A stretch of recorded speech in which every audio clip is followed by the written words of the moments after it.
There we go. Wow, this is a lot of pink.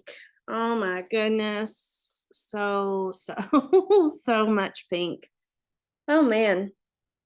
I probably wouldn't have worn this pink jacket if I would have known how pink I would be. Let me see. Who do we have that wants to say hello? Okay. I'm just going to let them all in.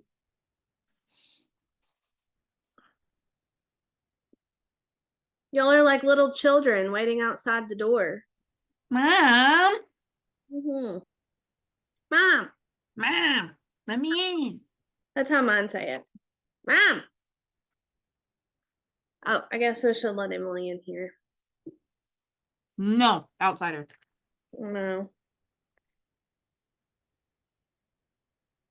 Emily, they insisted. I had to let them in because they were just standing outside the door. Everybody just wants to celebrate with you. That's how it is. Okay. I'm gonna be honest, I'm just nosy. That feels right. Well, today is the book birthday. Woo! Yay. So, I'm gonna grab a bag. oh yeah, there we go. Nice. So just a couple of housekeeping things, I'm presuming. If I would like to see who is on the live or who is watching the live, can I do that through the Zoom link or do I have to do that through the Facebook? I think we're gonna have to do that through the Facebook. Let me take a look. Cool. Okay. Well, let's get this day started. We have a long day of streaming. So if you don't like any of us that are on this call, you probably should just turn off Facebook because you're going to see us all day long. All day, all day. Yeah, all day long, thanks to Emily. So I would just like to start by seeing what you are most excited about today from each of you. Yeah. I am monitoring the chat over on Facebook. So if you want to pop in the chat, like what are you most excited to see today? And if you would like some options, we are going to have some incredible interviews. We're going to do some giveaways. That's what I was holding right here. We're going to be hearing a little bit more from Casey. Maybe even she'll read us a little bit. Yes. So let's us start it. Bopsy, what are you most excited about today? I like just on the live stream or the whole day in general. The whole day. I am really excited to kind of see like the two worlds collide like tonight at the party. I think it's going to be really fun getting everyone together and kind of seeing everyone under one roof from like all facets of Casey. So yeah, I'm excited. I'm excited to see how all the worlds mesh together. Beautifully. Beautifully. I'm just kidding. I don't know. Me too. Me too. What about you, Savannah Banana? I would say mine's kind of similar to Lauren's, kind of just putting faces to names. Like I've seen these people on Zoom and in the Mindside Partners and all these different things, but I've never interacted with them personally. So I think it's going to be exciting to meet all the new people and yeah, just getting to know everybody and mingling and celebrating. I'm excited. So Cool. What about you, Bops? Or not Bops, Emily. I need you. You need a nickname. I need a nickname. That's a problem. I think I'm most interested to hear all of our interviews today. I'm really excited about some of these. I know like these people are experts and they're gonna come with like some really neat things to share. So I'm very excited about that. Old Jack, what about you? I'm excited to hang out with everybody at the launch party tonight. Everybody will see me dressed up, and that usually doesn't happen. So She has a whole outfit planned. I'm so excited. Tell us what you're gonna wear. Describe it for us. Well, if my mom can pull through because the button up that I had is way too big. So I'm a white button up shirt, black pants, and a black vest, and my black chucks. Oh, That's about as dressy as Jackie gets. just in case anyone's watching and wondering, we will be auctioning Jackie off for a date later. No, no, no, no. Yes. Starting bid $100. At Feel sick. least you're not cheap, Jackie. I mean, true. See? I mean, what about you, Kayla? I'm excited to see Mike. I think I might bring our cardboard cutouts. They're hiding here somewhere. Oh, shut Yeah. So Stop.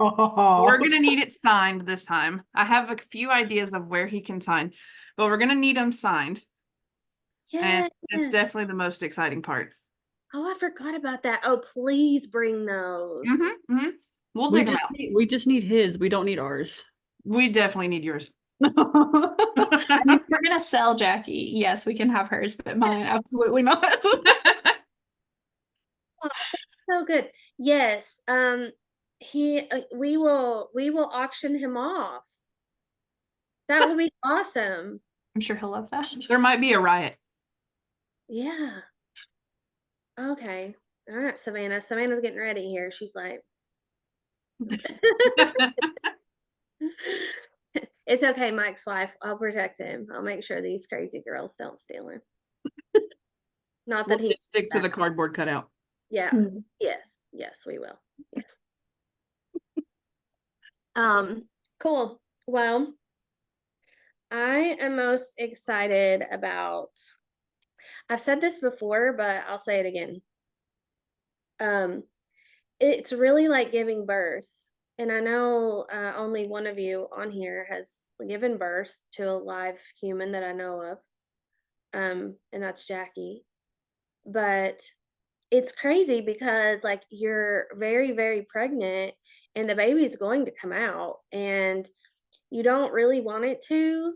You kind of changed your mind at that point. You're like, I don't really want it to come out, but you know it's going to come out. But then when it does come out, you don't know how you're going to feel about it. And then you're nervous, but you're excited. And then you're kind of curious, like, what's it going to look like? And how's it going to be perceived by everyone? And all these, just like all of these feelings all bottled up into one. So I'm excited to just give birth and whatever happens after. And it just is what it is, you know? Because there's been a lot of, it's like I've been in labor for 2 years or so. It's like the longest childbirth ever. Yeah, it really has been Felt like almost 2 elephant. years in the making. Yeah, like an elephant. I knew I had a connection with elephants. That's how. I'm like an elephant. Oh my gosh. Well, I mean, that's what it feels like. That's what it feels like.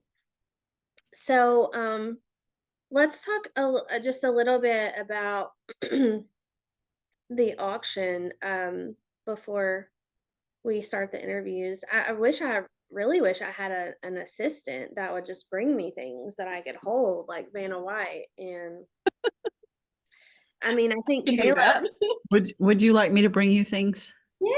yeah, since you're not even on That camera. sounds great. Yeah. Okay. Yeah. And while we're doing that, if Bobsy or whoever has it closest has a list of our sponsors for our event, that would be nice to just give a shout out to them, because I know you're probably thinking sponsors for a book launch, but there is a big rationale behind it.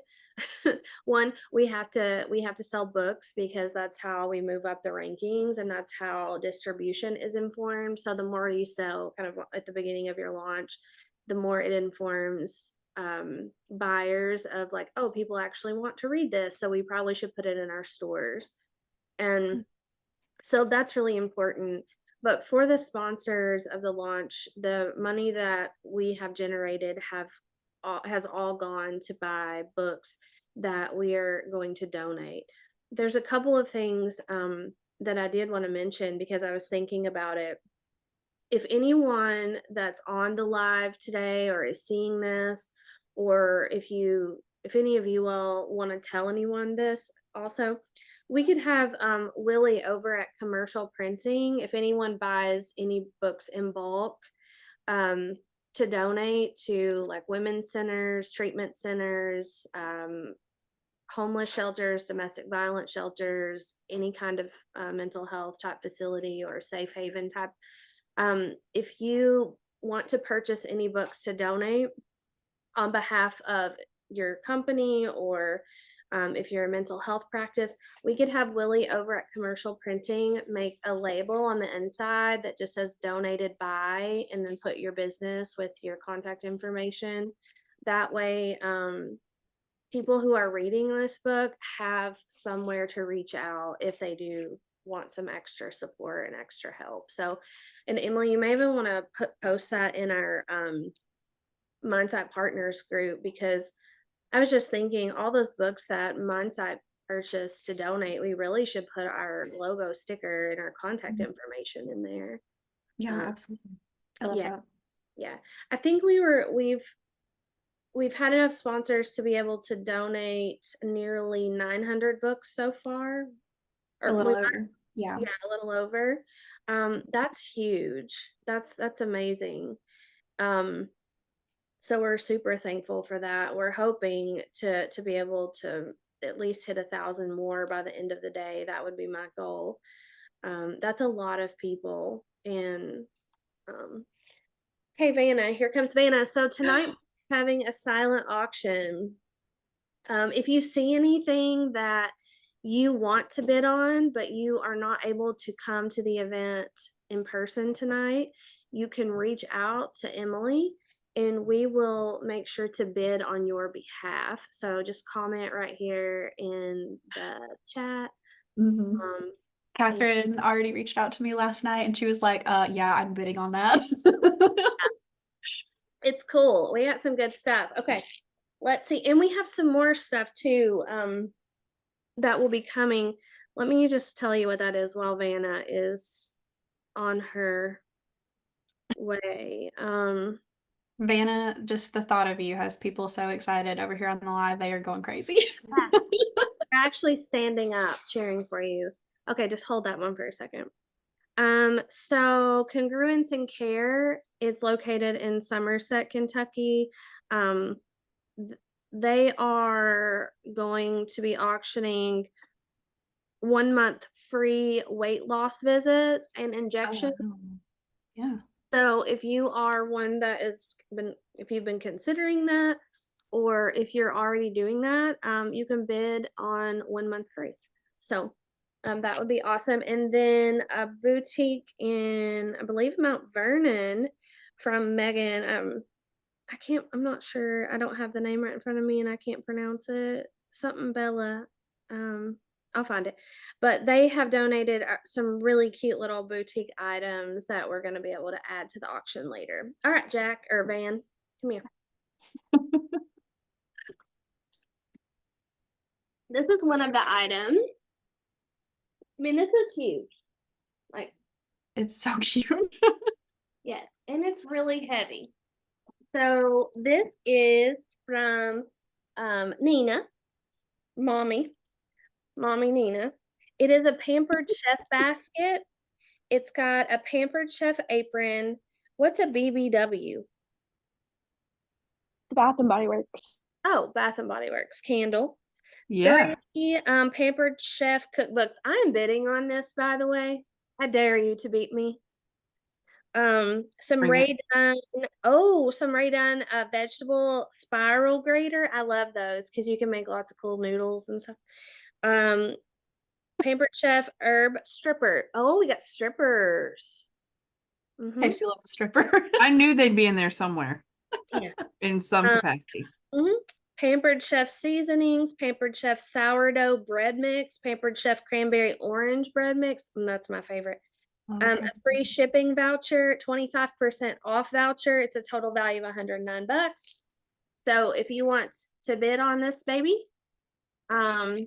we are bidding in a silent auction. And so if it's something you want to bid on, but you can't be there, just contact Emily and she will add it to you. Oh, this one's good. We have, ooh, I hope Mike's not watching this because I've just signed him up for all kinds of things. We have 2 backstage passes to any of John Cougar Mellencamp concerts. I think they are on tour right now. This is, I really want to, I'm bidding on this too. Yeah. No. These are gonna be fun. This is gonna be fun. We I have, think we're gonna buy all of the things before we even get them to auction. I am. Listen, I get so competitive in these things. I can't lose. Like Gonna be I'm- circling the table like a shark. yeah. As long as you're not on that Taylor Swift basket, we're fine. Yeah, well, this is a one-on-one coaching session with Mike Michalowicz. If you don't know Mike Michalowicz, you should know Mike Michalowicz. He's a pretty cool dude. He's most known in my world anyway for writing Profit First. He's written, I mean, that book is, I mean, gosh, it's sold millions and millions and millions and millions of copies. And all over the country, it's been transcribed in a bunch of different languages. He travels all over and speaks about Profit First. So this is going to be a huge coaching session with him. He's written Clockwork. His new book is called All In. There is The Pumpkin Plan. His first book, The Toilet Paper Surge, The Toilet Paper Entrepreneur. There are a bunch. So you will definitely want to bid on this, I promise. The value, I don't even think Mike does one-on-one coaching sessions anymore. Really? Yeah. No, I know he charges a fortune to speak. So I would estimate this value, I mean, putting it conservatively, probably about $3,500 for a one-on-one coaching session with him. Probably more, honestly, since he doesn't even do them. Yeah. And his most recent book, All In, is all about like recruiting and retaining excellent employees. So if you, like so many of us, are like, how do I hire excellent people who are going to stick around long term? He's a great resource for that. So that's super exciting. Yeah, totally. He totally transformed my business with Profit First, with the use of Profit First. We would literally not be here without that book. Right, Jack? Yeah. Jackie's like, okay. And this one is also super exciting. Thank you so much, Tiffany Finley, for donating. We have a certificate that is good for 2 VIP weekend passes for the 31st Annual Master Musicians Festival on July 19th and 20th in Somerset, Kentucky. This festival is huge. There's always a ton of people. It's always a good time. I also want these because I have never been and I want them. So I can bid on my own stuff, right? Yes. There are Okay. no rules. Okay. Hi, Tracy. If you're watching, please comment because I can't see who you are unless you comment. Yes. But hi, Tracy. We miss you. These are super cute. I bought these. Well, I just bought a bunch of them because they were so cute. I couldn't decide which ones, but Bobsy put together this little basket. It is adorable. It's got 2 sets of earrings in here. They're all handmade by Raina B. Raina B. Clay Company, right? Yeah, she hand makes all of her earrings. They're all hypoallergenic. What's up, Kels? Nickel free. They won't affect your ears if you have sensitive ears. But we have these are super cute. Love them. And then we have these that are little studs. And then Bopsy picked out a little trinket dish to go with it. So this will also be up for auction. This she is semi-local. She's from London, Kentucky, which is not super far from us. Those are really cute. Oh, This is our manly basket for the dudes. Okay, for all of you car show freaks, this is a donation from Somerset Cruise. What's it called? Summer nights. Nights. I don't know why I said Somerset. Summer Nights Cruise. We got a hat. These are cool. We've got some wooden coasters here.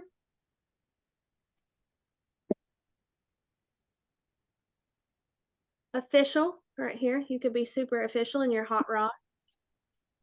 If you have a hot rod, you have to be official. Otherwise, what's the point? Yeah. Right. And then it's kind of like these go in your man cave. You know, these are for man caves. Hey, Chris. Chris, do you have a man cave? He seems like the type. You need a man cave, Chris. Have a little bit of Kentucky in there. But this is the cool basket. We love it. Thank you to Summer Nights Cruise people for letting us come and ransack your warehouse, right? While we're at it, Literally Chris is here. ransack. Let's shout him out because he just offered this morning to buy, I want to say 25 books that he's going to be spreading the love in North Carolina on our behalf. So we love that, Chris. Thank you. Yes. Thank you, Chris.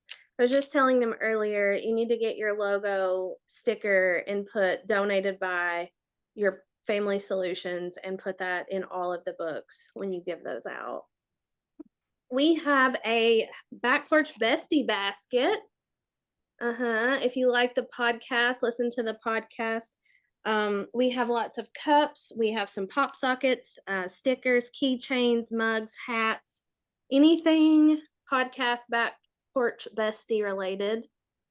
We have in here. Those hats are super cool. Everybody asks for one. We love a hat. I know. I just don't like to wash my hair. Hats are great for that.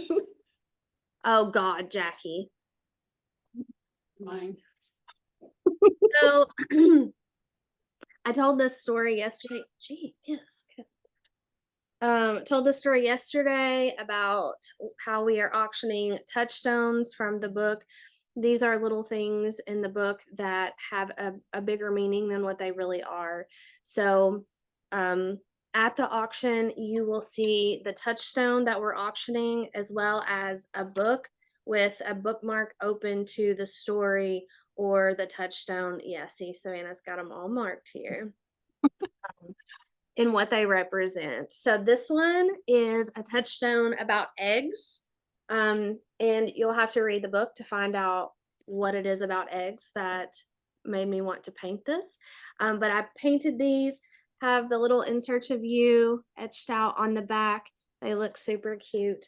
And I hope you all will love these. They're kind of, listen, I'm not a professional painter.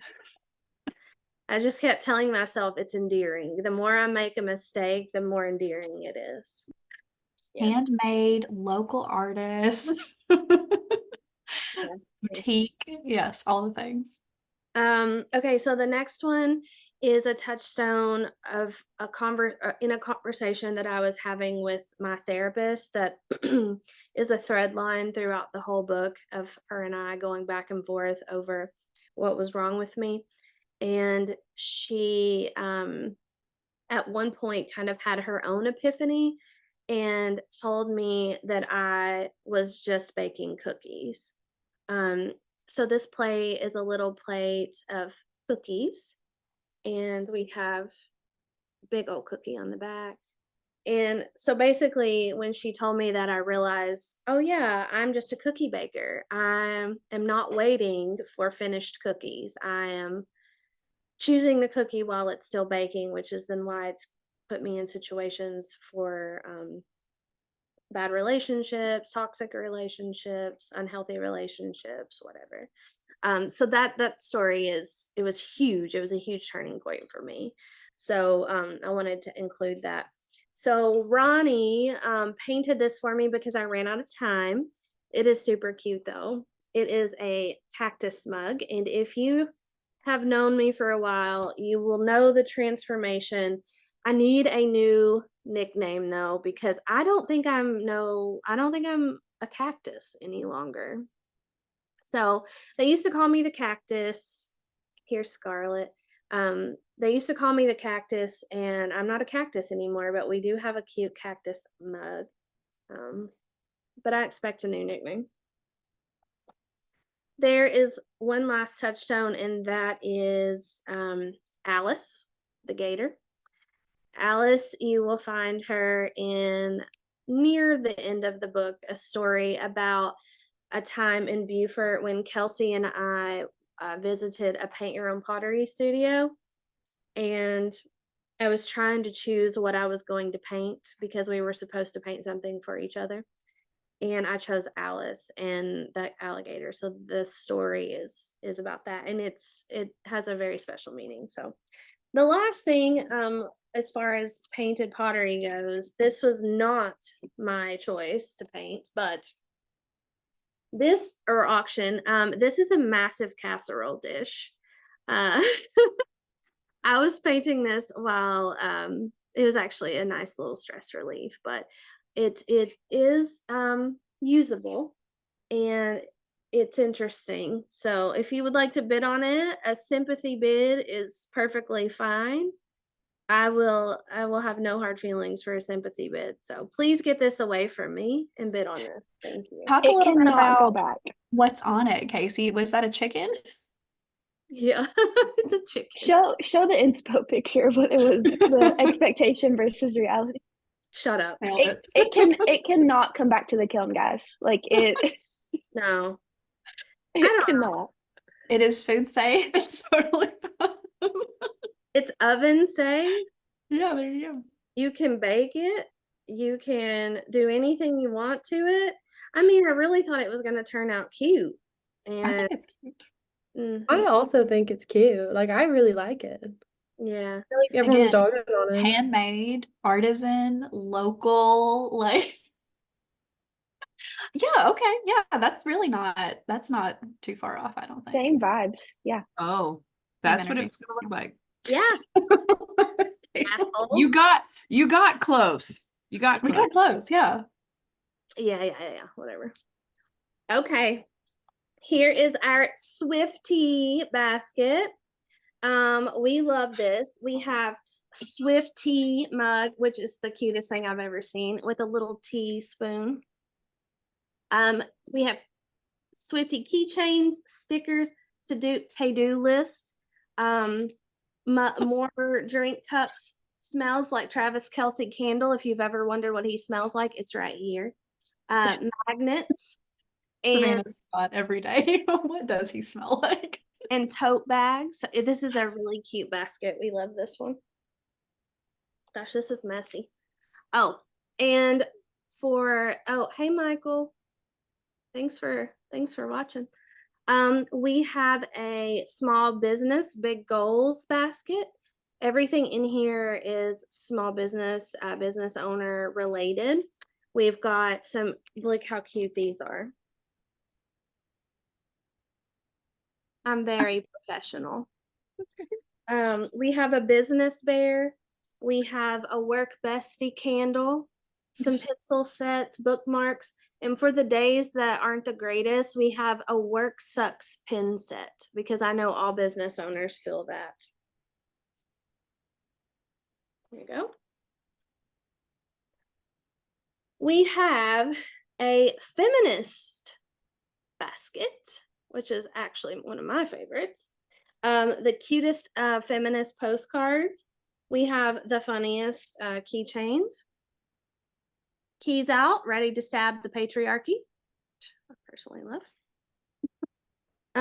We have women who changed the world mugs, more stickers, and some bookmarks that are super cute are all in there. So bid on those. This is from a local potter local to Virginia. She does all of her own pottery, all handmade. It's really nice. And all of her things have a bee. And this is a little trinket dish. And there is candle in here and a really pretty mug. I'm afraid to get it out, but it's super cute. Very nice. Very expensive. It's very expensive. Very expensive pottery. Last one. This is a self-love basket. And I think it might be missing something. I want to think I had something else in here at one point. We have a journal in here, some stickers, bookmarks, journaling pencils, a self-love mug, and a trying my best kitty. Super cute. Oh, and this goes in the bee basket as well. Thanks, Jack. You're welcome. If you have anything that you would like to put into this auction, we will take it. The auction starts, well, I guess it could start now if you have something you want to bid on. And it will close tonight at 7:45. Yes. Yeah, and all of the money that is that is earned through the auction will be donated in books to treatment centers, women's everything. Anyone mental health focused, we're going to donate it. Bopsy is going to have a big old time. Yeah. Okay. All right. Well, we're gonna start our first interview, and so unless you have some questions to ask Scarlett, you can go away. Go bye-bye. All right. See you soon. Okay.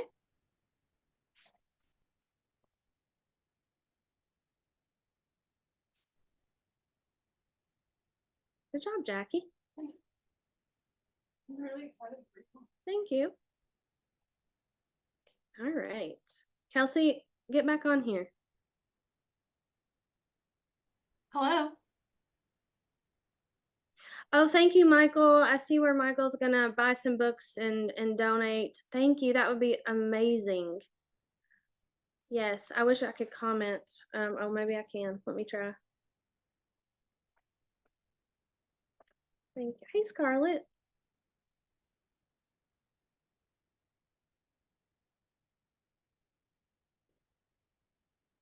Jackie's still on because she's actually in my office right now, so she'll.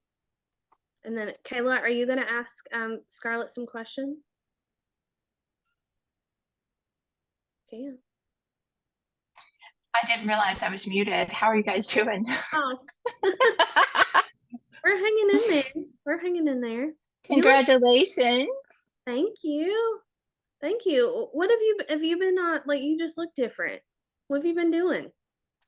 Well, oxygen is super helpful.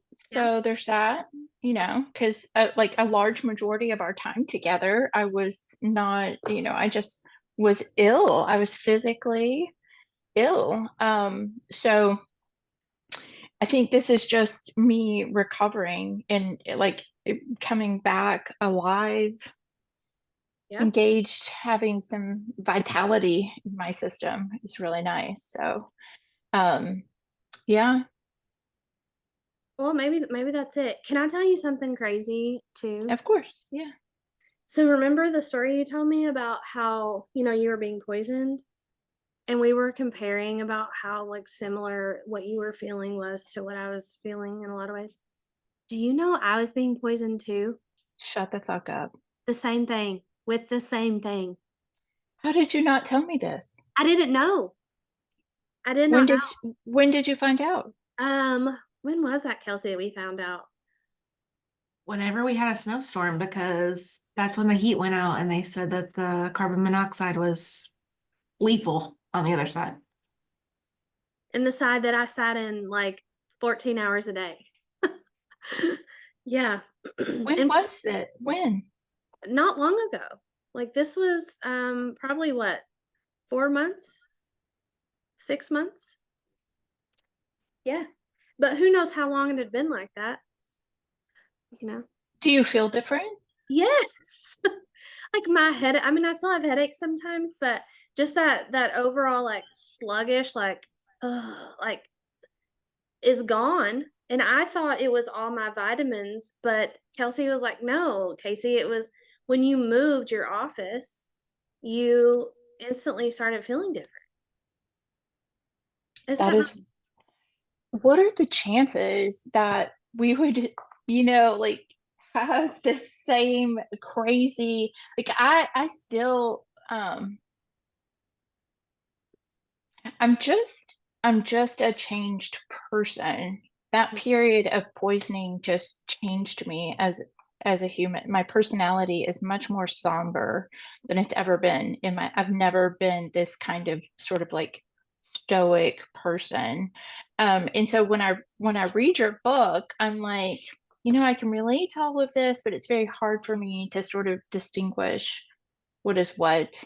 And I'm still just kind of like going through like what does it mean to regain my functioning, and am I going to return to who I was before, or is this just who I am now because I'm not living in scarcity and fear, and I'm not living in these toxic environments that like our lives are scary parallel. And I wish I would have known like that this was your experience. Mm-hmm. Well, me too. I didn't know.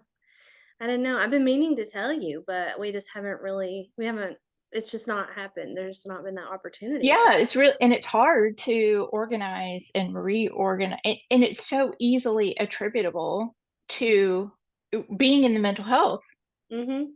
Like we psychopathologize everything. Like, oh, I'm not motivated. Well, this is probably a trauma response because blah blah blah. So like, no, get your carbon monoxide levels checked. Yeah, that honestly, check that first. Yes. Yeah. It's kind of like just going back to the whole Maslow's thing, like we tend to go straight up here, and we really just look down at the foundation first. Let's roll it out. Yes, absolutely. Yeah, it's wild. It Mhm. is just wild. Yeah. Well, we're glad you're on here with us for a few minutes today. Well, thanks for having me. You were a big part of just my own processing while I was writing the book, because I was taking things of what you were saying in your life and um, trying to generalize it in some ways, just in comparison to what women as a whole were going through. And I did, not just you, but there were others too. And it was just like this phenomenon that everyone seemed to be caught in at this time. And so your story was super impactful, um Mm, mm, yeah, for the development mhm, of the book. So we mhm. wanted to thank you for that. And Yeah. then I was gonna let Kelsey's a good question asker, so I thought maybe she could ask a couple of questions just so that people who are watching, um maybe they might want to hear. Maybe it would be something that they could relate to. Yeah, absolutely. Well, let's start. Maybe Kelsey, you think of your question. Scarlett, can you just tell everybody who you are and what you do and how you got here right now? Yeah, so I'm Scarlett Mulligan. I have a group a psychiatry practice in Clarksville, Tennessee, where we focus on medication management, ketamine, Spravato, and TMS for the treatment of psychiatric disorders. I'm a nationally certified um, physician assistant. I graduated from the University of Washington back in 2005. So I'm coming up on 20 years of doing this. And I've worked in a variety of different areas of medicine, and, psychiatry, just that's my people. I have been on my own path of healing and recovery for a number of years. I just grew up in a very chaotic home. And so I just always gravitated toward mental health, the treatment of mental health. I think I was 10 years into being a PA, and I was like, oh, dude, I was supposed to be a therapist. What am skills, not pills, people, let's go. However, I found that because I am a low intervention psychiatry provider, like I want people to treat their symptoms, but I also want them to address the underlying issues that are driving those symptoms. And so I feel like I'm a very conscientious or mindful prescriber in that I'm constantly pushing for people to go to therapy. And so I feel like therapy has been the cornerstone of, where I am in my life. If I had not met with my therapist 11, 12 years ago, I certainly would not have been able to create the practice that I feel like is influencing our community in such a positive way. We're seeing, 2018 is when I started, in May of 2018, and then I got with you, Casey, in December of 2019, as things really, as I started recognizing, oh wait, hang on, this is going to need to be bigger. And that was scary, to think that I was going to have to grow to something other than being a solo practitioner. And you just walked alongside me, and we went through COVID together, uh, through my divorce together. And I think, like your divorce together. So it was just truly very beneficial to have people who were experiencing the same. You had already achieved a level of growth that I had not recognized, and I still have not sort of created yet. But I'm on my way, and that wouldn't be possible without you. So That's sweet. Thank you. yeah. Thank you. I love that you two, and while Casey was writing the book, she would often say, and I don't know that I'd met you yet, if I had or not, but she's like, I met with Scarlett today. I think I had a couple epiphanies. And so it's interesting now to see you guys and watch you guys interact, because I know that you played such an important role in her book writing process because of the conversations you guys were having behind the scenes. Mm-hmm. It's incredible to listen to you guys talk and really, like, I don't know. I just remember Casey be like, well, I have a meeting with Scarlett. And then after she was done, she's like, I need to get to writing. Yeah, I think, Casey, I am, I think, good in articulating my experience. And so it's almost like therapy by proxy. Like, I would have all of this interaction with my own therapist in my own life, but I'm not a writer. You are. I hear people tell me, like, oh my, you should totally write a book. And I'm like, oh gosh, don't know. Maybe one day, but I don't Maybe know. you could just record a book, maybe you just speak it out and let somebody else write it down. Yeah. I think journaling too is very important. Like, I feel like if I journaled, I would probably be able to come up with enough content for a book. But it's just, you're really good at recalling Hmm. memories. Oh, I'm And not. No. Mm-mm. If you only really, knew how much work that took. No. Mm-mm. it I read this and I'm like, how does she remember things like that? Like, that's really a skill, I think, that it's a skill you can develop, and you have to work at it, and then you can access those things. Yeah. Yeah. I had a very, that was actually one of the barriers for writing this book, was that I couldn't, like, I can remember things, um, but I couldn't figure out the rhyme or reason to what I could remember and why, because there were so many things that I couldn't remember at all. And Yeah.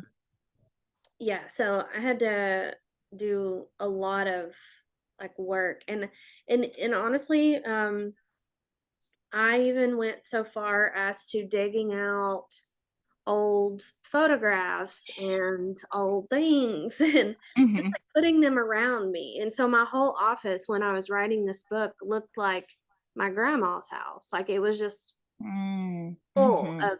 of Yeah. stuff, and it helped. And some days I would just sit there and just try to remember. Um It's a challenge, and I think that part of that, like, when I read your story, I of course, it's so much of it resonates, about having to self-abandon or disconnect from our emotional experience in order to survive, right? When our emotional experience is not honored as children, or not people don't show up for us in that space and mirror back what's happening for us, helping us to make sense of it. That piece where you talk about, what would it have been like for Lennon if I could show up differently? And you did. You recognized, because you showed up and you did the work, you were able to show up for Lennon in a different way, because you had the courage to go back and say, oh, I had to shut down and lock myself in a closet where it was safe for me to be vulnerable in a closet. So much of our memory is created through emotional experience. It's no wonder we don't remember, right? Hmm. Yeah. So now, through the awakening, as women, adult women who are raising children, we're having to do this sort of like double duty of like reparenting ourselves while we're parenting our children. It's fucking exhausting. Yeah. It is so, it's so much work, but this is how we change our legacy. This is how we transition our um that we heal intergenerational trauma. And I think that if I were to write a book, I mean, that's what I'm most passionate about, is just changing my legacy. What my children are experiencing is so much different than what I experienced. And that's what gives life meaning and purpose and value. Hmm.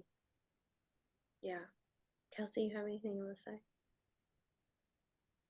I just will say that I watched Casey struggle with memories, like accessing memories, and it would be the most random time. She would be like, I don't remember before I was like 9. Was it 9 at first? Mhm. I'm like, really? And so then we would like have conversations, and it would be something so small like pajamas. Or how do you say it, Casey? Pajamas? Promise. I don't know. It was interesting to watch Casey like remember things that she had never remembered before. Well, and I think when you told me about, and I talk about Rachel in the book, but like when Kelsey told me about Rachel and her analogy to accessing memories similarly to grapes on a vine, it made so much more sense to me because, like she said, I couldn't remember things. But if I could just get to one little nugget, like one little grape, like about the pajamas, it was almost just like the whole vine lights up. And I'm like, oh, yeah, but Yeah. you got to get to that one little grape. And I didn't know, I never knew that that's how our brains were wired. And sometimes, we're trying to remember all these big things, and it's the little ones that make the big ones have all the meaning. Yes. Yeah. Yeah. To light up a whole vine like that. Yeah. Well, I can't thank you enough. I'm so happy that you took some time out of your day to hop on, and your story is remarkable in so many ways, and I'm happy for you and excited. And I wish you were able to be here today, but I'll take it from Tennessee. I'll take it. I wish I was able to be there too. Wow. Your story is quite remarkable as well, Casey. And I just want to thank you so much for taking the time to really put it out there. I mean, what kind of courage that takes, to be able to put it out on paper. And I mean, this is something that other people may or may not get, but when I'm reading it, I'm thinking to myself, and it's a small town. Uh-huh. Right? Like, small towns don't like this kind of stuff. No, thank you. No, ma'am. We're not gonna let that stuff. You know what I'm saying? Like, there's this whole vibe or unspoken rule that you're gonna stay quiet and you're gonna sit down and Mhm. you're gonna do as you're told. It's that patriarchal energy that is communicated to us. And so I just think the courage and the bravery that it took to write this stuff out there and then publish it and and speak your truth and stand in it. Like, it's unnerving for me to even think about because I'm still like coping with that people pleaser part of me. And it's just like, I don't want to upset anyone. So it is. I'm really happy for you and proud for you and excited for you. So good on you, sister. Thank you so much. Thank you so much. Yeah, Stay in you're touch welcome. with us and tell your friends and help us spread the word. Absolutely. Yep. Thank you. Yeah, Thanks, you're Scarlett. welcome. Bye-bye.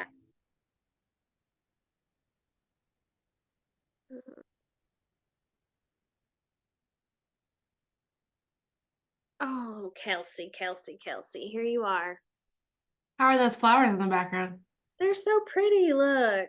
They turn out good? Yeah. I need to Okay. move them down a little bit so you can see them better. Those are the ones I got you, right? No, that was my other girlfriend. Well. At least she has good taste. She does. No, they're very pretty and they match my shirt beautifully. Yes. Well, I heard you have some questions for me. I do. Okay. Right. I do want to tell Emily something if she's listening over here in the chat.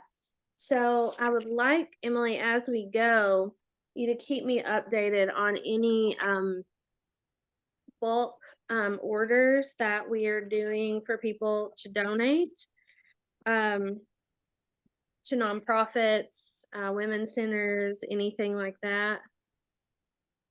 If you'll keep me updated in the chat on that. I know Michael is going to send you an email and Chris ordered some this morning. I know Chris ordered 25. Let me just keep it on my paddle so that in case people ask me, I can just, whoop, raise my paddle. I don't know if she's even listening to me, but we'll tell her. Okay. All right, Kelsey. Well, let me have it. Okay. I'm gonna take some allergy medicine while you're, Okay. if I can find it. Oh, here it is. Just so there's no flowers in here that I'm allergic to, by the way. It's just, So I did good. yeah.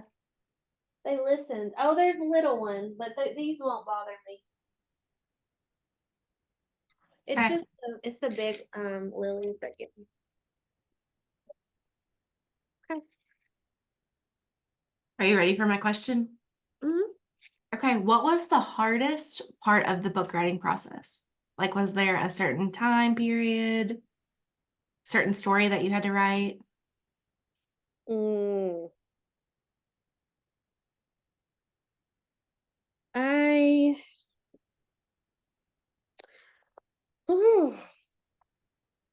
need my shoulders rubbed before I have to think this hard. Honestly, I mean, I'm gonna look through the table of contents a little bit, but well, so there's two things that were the hardest, I believe. I think the beginning, like just conceptualizing what am I wanting to write about, because what I wanted to write about was like everything going on at the moment because it was so fresh. And that writing about it was therapeutic, but also I knew that what I would be writing about I couldn't necessarily publish Yeah. quickly because like AJ kept saying, you need more time in the rear view kind of thing. So the beginning was definitely challenging, just figuring all of that out and like what are we doing and what are we trying to convey here, like what message is it that we're trying to send to people and what are we trying to teach and what's the transformation that we're trying to see. And I didn't know because I was still going through it myself and I didn't even know at that point like what transformation I was going to experience. So I think that part for sure was the hardest. And I can I just go with that? Like that was just the Yeah. hardest. Okay. Okay, what was the first story that you ever wrote from your book? You remember? No, do you? I don't think so. But I know that you didn't start, like, the beginning of your book was not the beginning of your book, like, for No. like a year. No, no. I actually started writing, it kind of went backward. So like the stories in the back of my book, not the very end, but almost the back, were written live, like, as I was experiencing it. And then the memories, the stories that all came in as memories were happening later, because like Yeah. we were just talking about with Scarlett, I had to be able to access those memories, and in the beginning I couldn't. Was it Breadcrumbs or Cookie Baker where you really started to take off your writing? I don't remember which one it was. Did you write about breadcrumbs in your book? Not I think that story got cut actually, Okay. but yes, it probably was one of the beginning ones, because yeah, I remember writing that story about breadcrumbs, and I really liked that story, but yeah, it didn't make it into the book. You published that as a blog, didn't you? Yeah. I'm glad you remember all this stuff. I'm trying here. Yeah. It's hard for me. What about you? I'm curious. Hold on, I want to see something real quick. What was the hardest part for you when I was writing the book?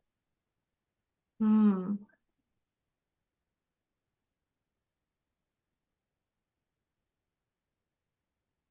I think knowing that it wasn't one certain period in time, it was like you going through all the stuff you were going through and trying to write a book at the same time, and knowing that like it was not easy and it was very hard. I think one time we went to see your divorce lawyer Mm-hmm. and you were in the middle of writing this book and it was hell. Like I could see the pain in your eyes, like this is like rough. And that was probably the moment. I think we were sitting at Agave and Rye and you were like, I don't even know what I'm doing. So that's probably in the book writing process. And I think you put the book down for a little bit after that like, I don't know what I'm doing anymore. Yeah. And it was harder for you to get up at like 10 in the morning and go to AJ's writing and all of that. Mm-hmm. Yeah, because it was almost like writing a book is hard enough, just writing a book, and then writing a book about something so personal that you're going through is, yeah, it's almost like you're doing two totally different things. And it was hard balancing, because like you don't really want to interrupt that healing process by intellectualizing it, about like, how am I going to make this sound good, so Yeah. there was this whole part whenever I was writing that I just had to write, and AJ always would call it your healing draft. She's like, you Mhm. you just have to write your healing draft. And then so for me, I'm like, okay, I just want to write it good the first time so I don't have to go back and edit it a bunch. But that didn't really work in this kind of a book, because I really needed that healing draft. When I think if I remember correctly, it was if we're talking about timeline of your book, which your whole book is a timeline in a lot of ways, but you went through all of this stuff and you were in the writing process when all of it was happening. And then a year goes by and you started remembering all of these things. And then that's when that time at the lawyer's office where you were, I think you were just done. Like you were like, here's like a bajillion pieces of my life and pieces that have just broken as well as pieces that have been broken for years. And I don't know what to do with them. Mhm. Would you say that would be true? Like, is that how you felt? Because I think it was right after you started remembering little things. Well, yeah, I mean, our memories, in a lot of ways, repressed memories, are there to protect us. And I guess I had always, I'm not sure the word, but, like, made excuses for things because, well, it's just not that big of a deal. um, stuff like that. It And happened, it's done, it's over. yeah. And that was kind of my own way of not processing those events or those experiences, I should say. And like through growing up, I mean, I didn't have anything of what people would call traumatic. Like, for a long time, my definition of the word traumatic was something major, like being kidnapped or you know Yeah. what I'm saying? Like something very traumatizing. And I didn't realize until within the last few years that trauma isn't necessarily an event, it's an experience, and it doesn't have to be a big thing. It could be anything that disrupts your emotions, that dysregulates you. And so I think most of the traumatic experiences that I had were centered around just the family dynamic itself. um it was just very avoidant. Like, we're not going to talk about things, we're not going to talk about feelings, we're not going to talk about um and that had been the way for years and years and years. Yeah. And for me, there's a point in the book where I say, for me, that didn't work. Like, I needed to process things. And I guess I just held all of that. I held it all in for a very long time until I met you. Well, I would say thank you or you're welcome, but I think it was both on both ends. Wasn't just a one-sided thing. Well, that's nice to hear. Yeah, no.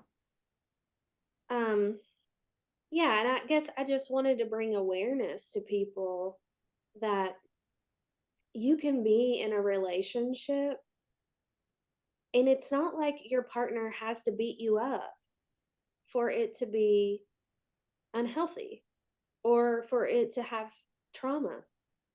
Um, I realized for me personally that this is gonna sound really freaking crazy. I mean, and I wrote the book about it and now I'm saying it out loud and it still sounds crazy, but um and Kelsey, you know this because this was the beginning of our relationship. But for me, this like whole idea and this whole concept of trauma bonding was a thing. I had seen trauma bonding my whole entire life growing up, and it was just this.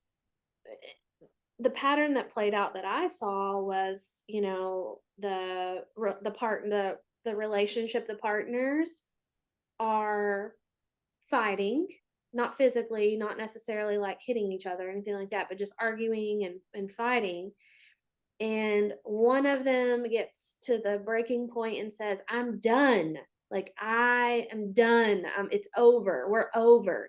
And it's like this big, huge thing. It's like an all or nothing. And then they leave. And then ultimately they come back. And then here we are. It's like, oh, now I feel loved. I needed you to leave so that you could come back and make me feel loved. Mm. And I saw that play out. Like, I saw it play out with my siblings. I saw it play out with my parents. I saw it play out in other, relationships. I copied that with my first marriage. Like, that was me in a marriage. Did not even know that it was wrong. It felt so normal because that's all I'd ever known. Yeah. And then happened again. And then here we are, you and I are like looking at each other, and like my instinct is to be like, I'm done. It's over. And but in my like inside, I'm just like, please don't leave, like get out of my house. Please don't go. Yeah. Um, and I just remember thinking, why does that feel so normal? Like that should not feel normal. Yeah. And you remember that? Yeah, I do. And it's almost like,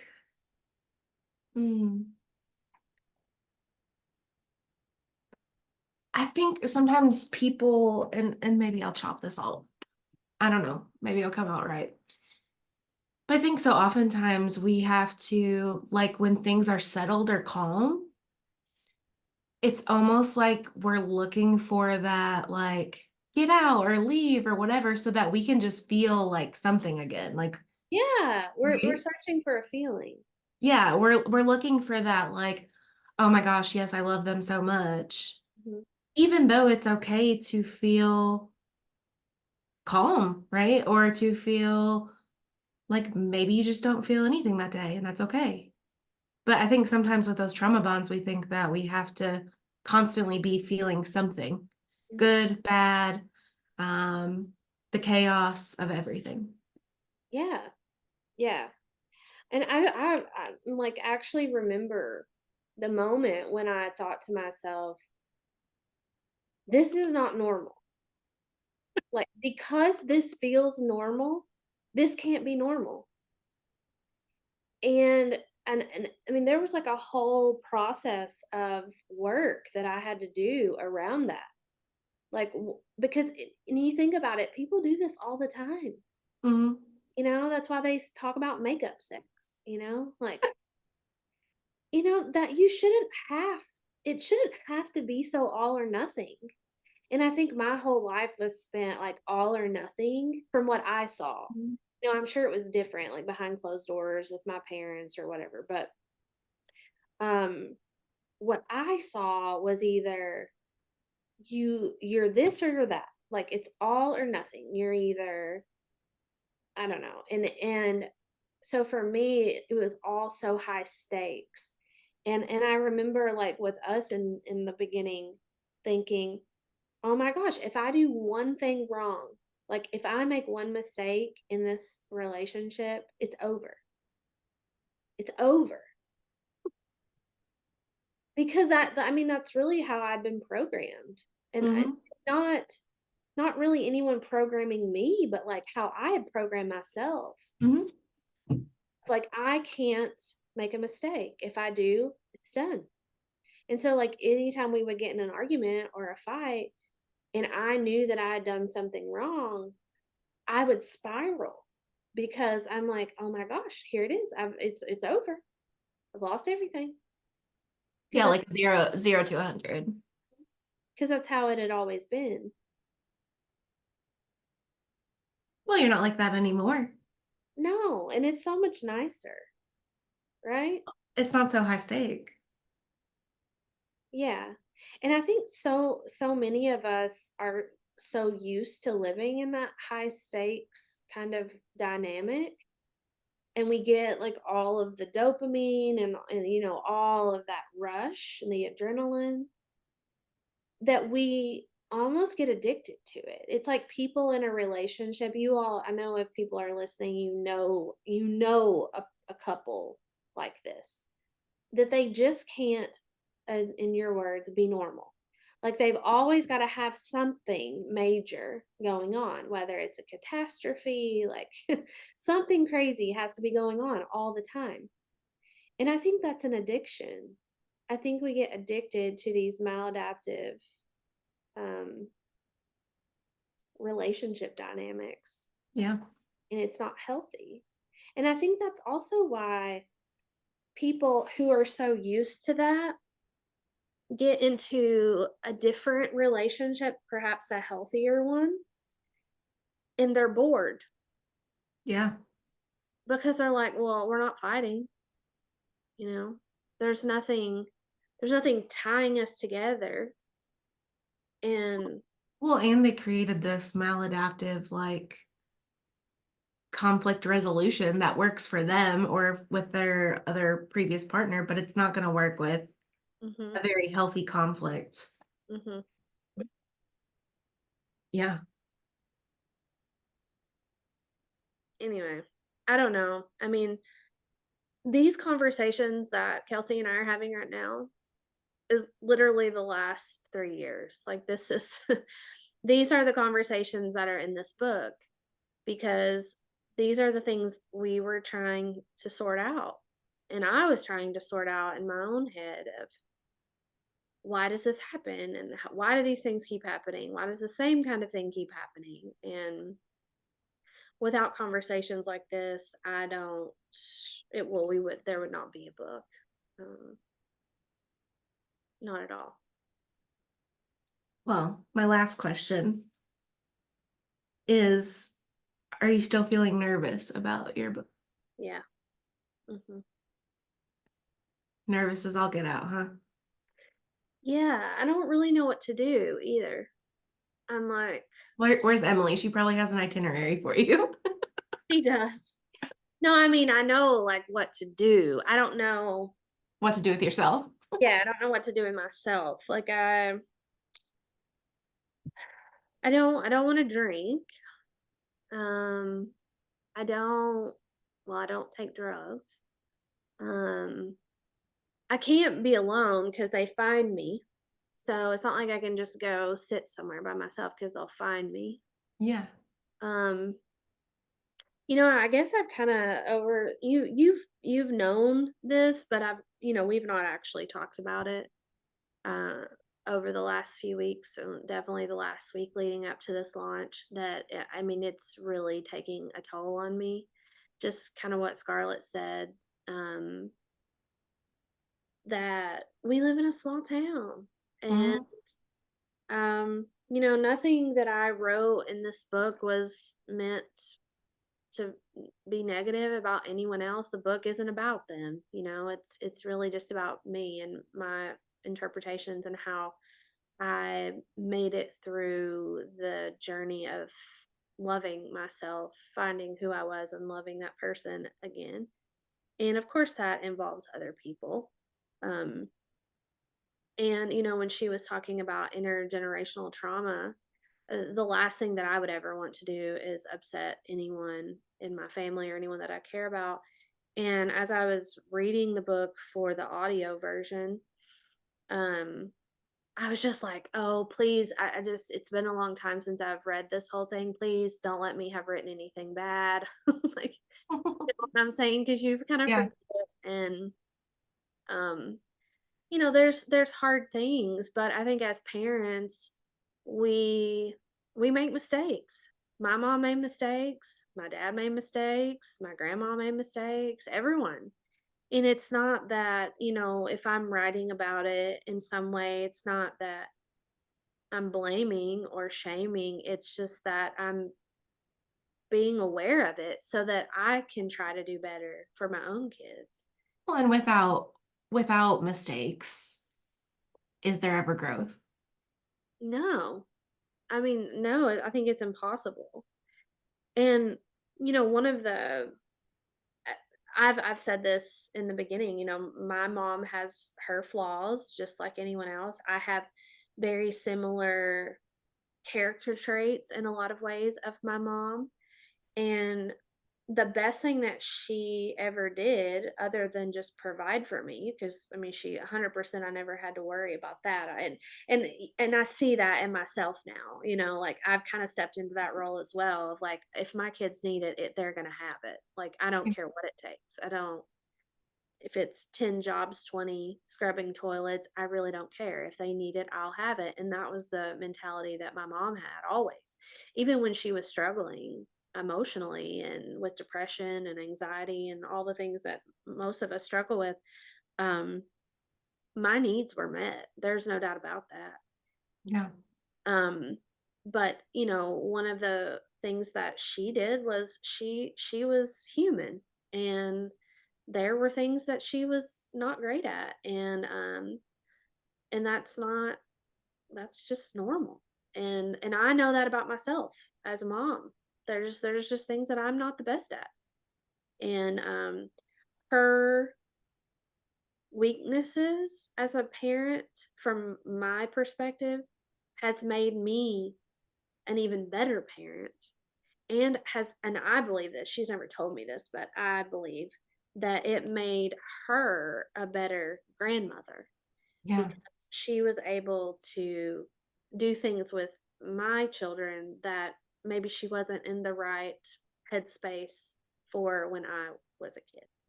Yeah.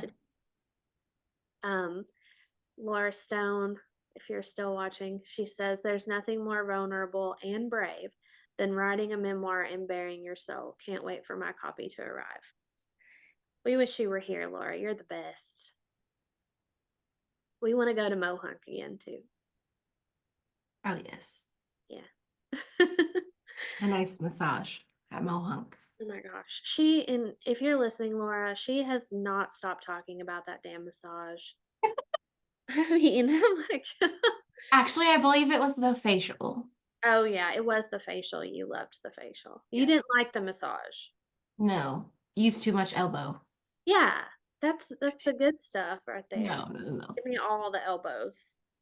Yeah, I don't know. I don't know how oh, we were talking about just vulnerability and am I nervous?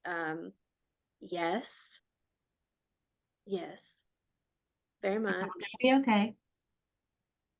Everyone's so proud of you.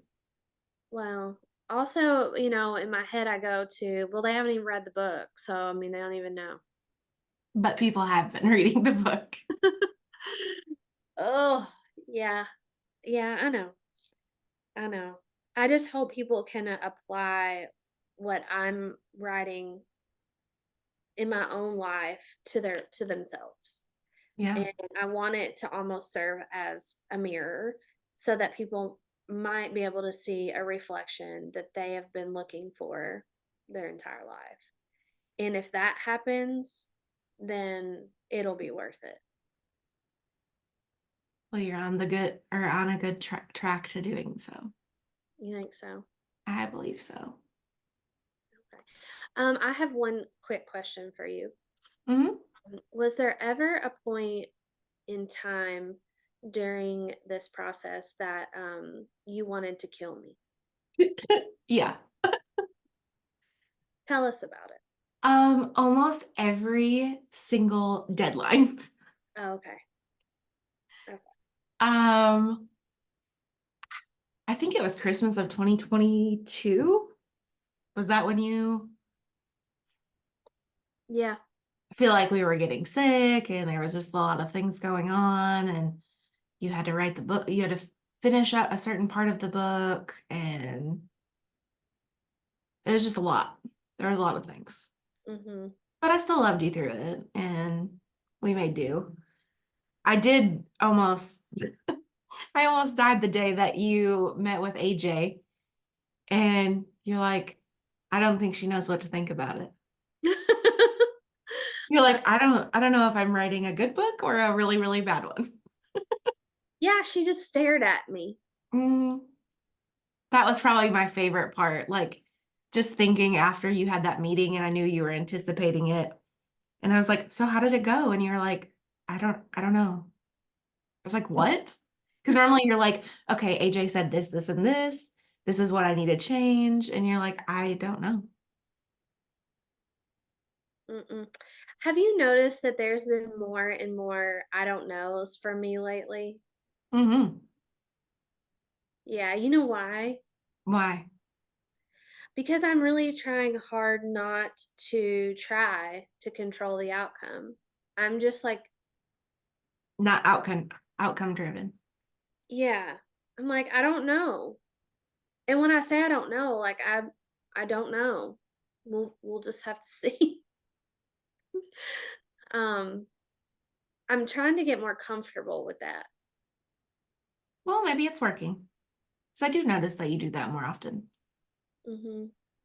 Because normally I'm like, okay, let me think about it. Okay, I have a plan. Here's what we're Mhm. gonna do. Yeah, I don't know.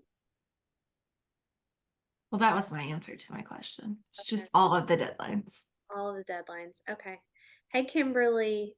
It's good to see your name pop up. We miss you. So next, the next person that's gonna come on, and Kelsey, I will, if you'll stay on when Jessica gets here, I will let you chit chat with her for 1 second while I run to the restroom. Okay. Jessica is, let me find her little, so I don't get it wrong. Jessica Schroeder is an EFT therapist, specialist out of, is she in Missouri? I always get her and another one swapped out, but she specializes in couples, and I remember kind of bonding with Jessica over the Hold Me Tight. So she does the Hold Me Tight workshops for couples, and her type of work intrigued me and was so important to this journey that I've been on writing this book, that I sought out an EFT therapist myself. And so the therapist that I am referencing in this book is not the EFT therapist, but I actually had 3 therapists as I was writing this book. And I chose the EFT therapist because it was the thing that I wanted to do the least. It was the thing that I found myself most resisting. And that's because emotions were always on the back burner for me. It was never something that I led with or resorted back to. And Jessica is an EFT therapist through and through. She also she was an advanced reader and gave me a lot of clinical edits for the book, and so that's cool. Tell me about your thoughts on EFT, Kelsey.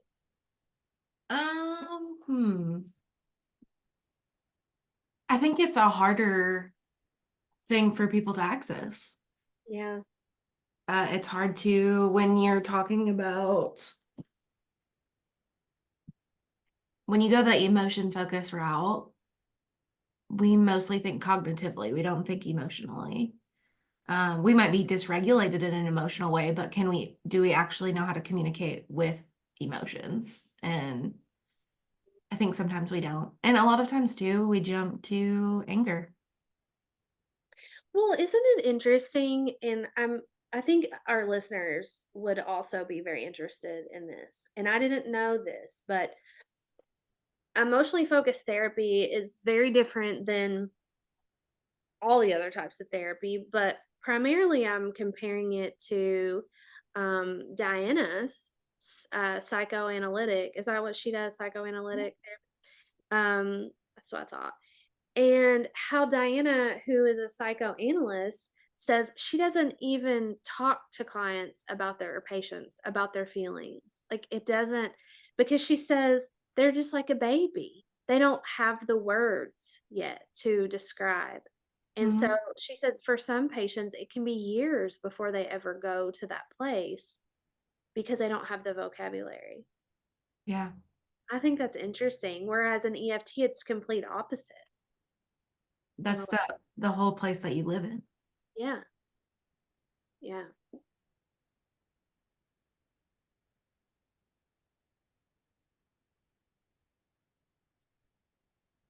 There she is. Hello. Hi, Jessica. Hi. How are you? We're good. It's been a hot minute. I know. You got your hair did. Yeah, it's a little bit more red. I like it. Suits you. I just go to the stylist and I let her do whatever she wants. So Oh, this is what she did. nice. Good job. Yeah. I'll pick you up on the conversation, and then I was gonna let Kelsey kind of pepper you with some things while I run to the restroom.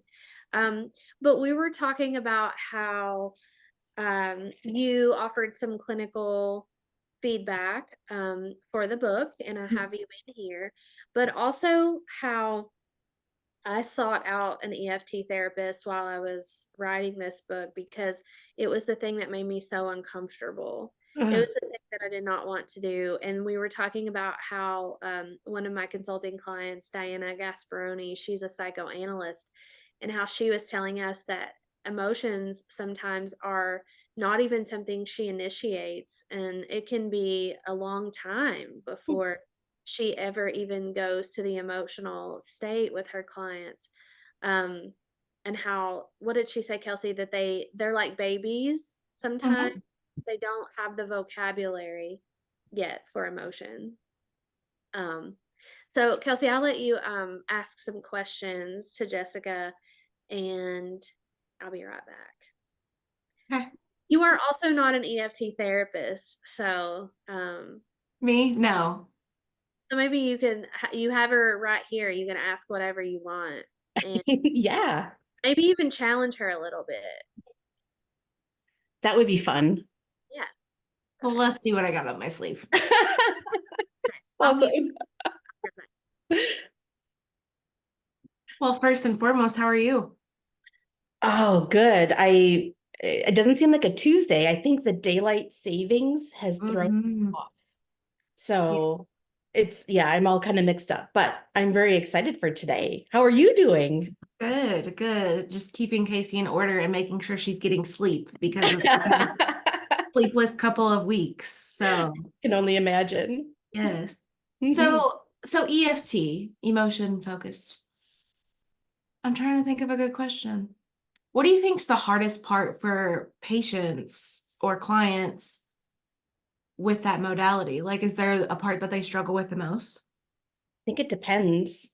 So, there are some people, some clients that are more comfortable with the emotional side, and then there are some that are not comfortable with the emotional side. And it's neither one of them are good or bad, of course. Like it's just our comfort level. So I think for the well, both can present different challenges, right? As someone who is very emotional and is very comfortable sitting in the emotions, when they are paired with someone who is not, right, that they can sometimes develop this view of self that's like, I'm too much, right? Yeah. I'm too much. And that's probably something that they have gotten throughout their entire life, not just in this relationship. So, they both of these strategies for coping have their different challenges. But I think working with someone who doesn't necessarily feel comfortable with emotion, like I don't feel like it's a challenge. It just takes more patience, Okay. right? Because they're not comfortable, and yeah, and like they may not have the words because they've never been given the words. And so here we are for the very first time putting words to these feelings. So I think it just takes more patience and just, walking alongside them. Yeah.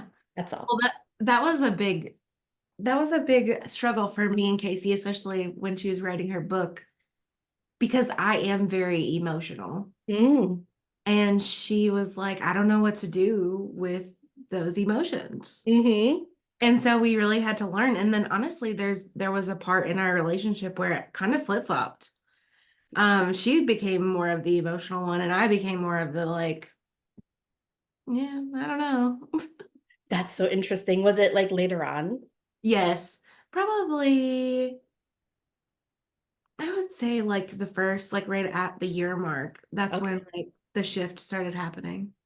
So like after there had been some work done in therapy, right? Uh-huh. And like got more comfortable with emotion, then you flip-flopped. Yes, Yep, yes. totally. Don't you think that I was the one that in the beginning that was super emotional and it made you uncomfortable and then we flip-flopped at one point in time? Oh, you're muted. Yes. Definitely. And it definitely made me super uncomfortable. And I didn't know how to I didn't know how to handle her emotions. And so I made a lot of mistakes by just like reverting to what I knew. Like, Mhm. you're being a baby or something, and like it, I've regretted that ever since. clearly, because that was awful. But it also, like, that's what I've always heard. So it wasn't even like, I don't know, it wasn't even that abnormal to hear those words come out of my own mouth. But I remember whenever I was going through therapy with my EFT therapist guy, and we would kind of replay some of these scenarios, I learned that I just had to be more soft in my approach with her. Because I'm just very direct and very blunt, and that is not how she handles things very well. So he was really really important in helping me to just empathize with where she was coming from, and like take down that defensiveness that I always would have when someone was crying, like, just wanting to fix it. Mhm. Even about me, like, if you're sad, I'm gonna let you be sad. It was just this totally foreign. It's amazing, isn't it? When we slow down and maybe get the help from somebody who knows more about emotion, like what change happens, right? And not just understanding ourselves, but understanding our partner too. Mm. It also helped me with my kids. Oh yeah. I was telling Kelsey last night, my little boy is 4, and he's definitely a little boy who's 4. Like, you know how they say boys mature slower than girls, and developmentally everything is a little slower than girls. I know that's not the case for all boys, but mine certainly is. And it's weird because my girls, when they were 4, like, we were having full on conversations about like bigger things, and he's just cute. He's just like, Mom, I have a baby in my belly, like things like that still.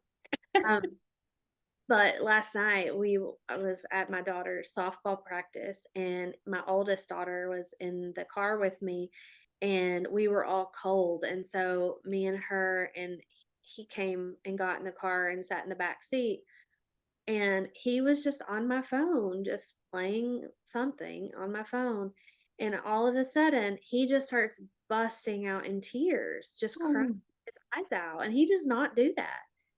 And he said, Mom, my papa died. And I was like, Yeah, I know, buddy. I'm really sorry your papa died. And he said, I'm really, really sad. And just like Oh. busting out crying.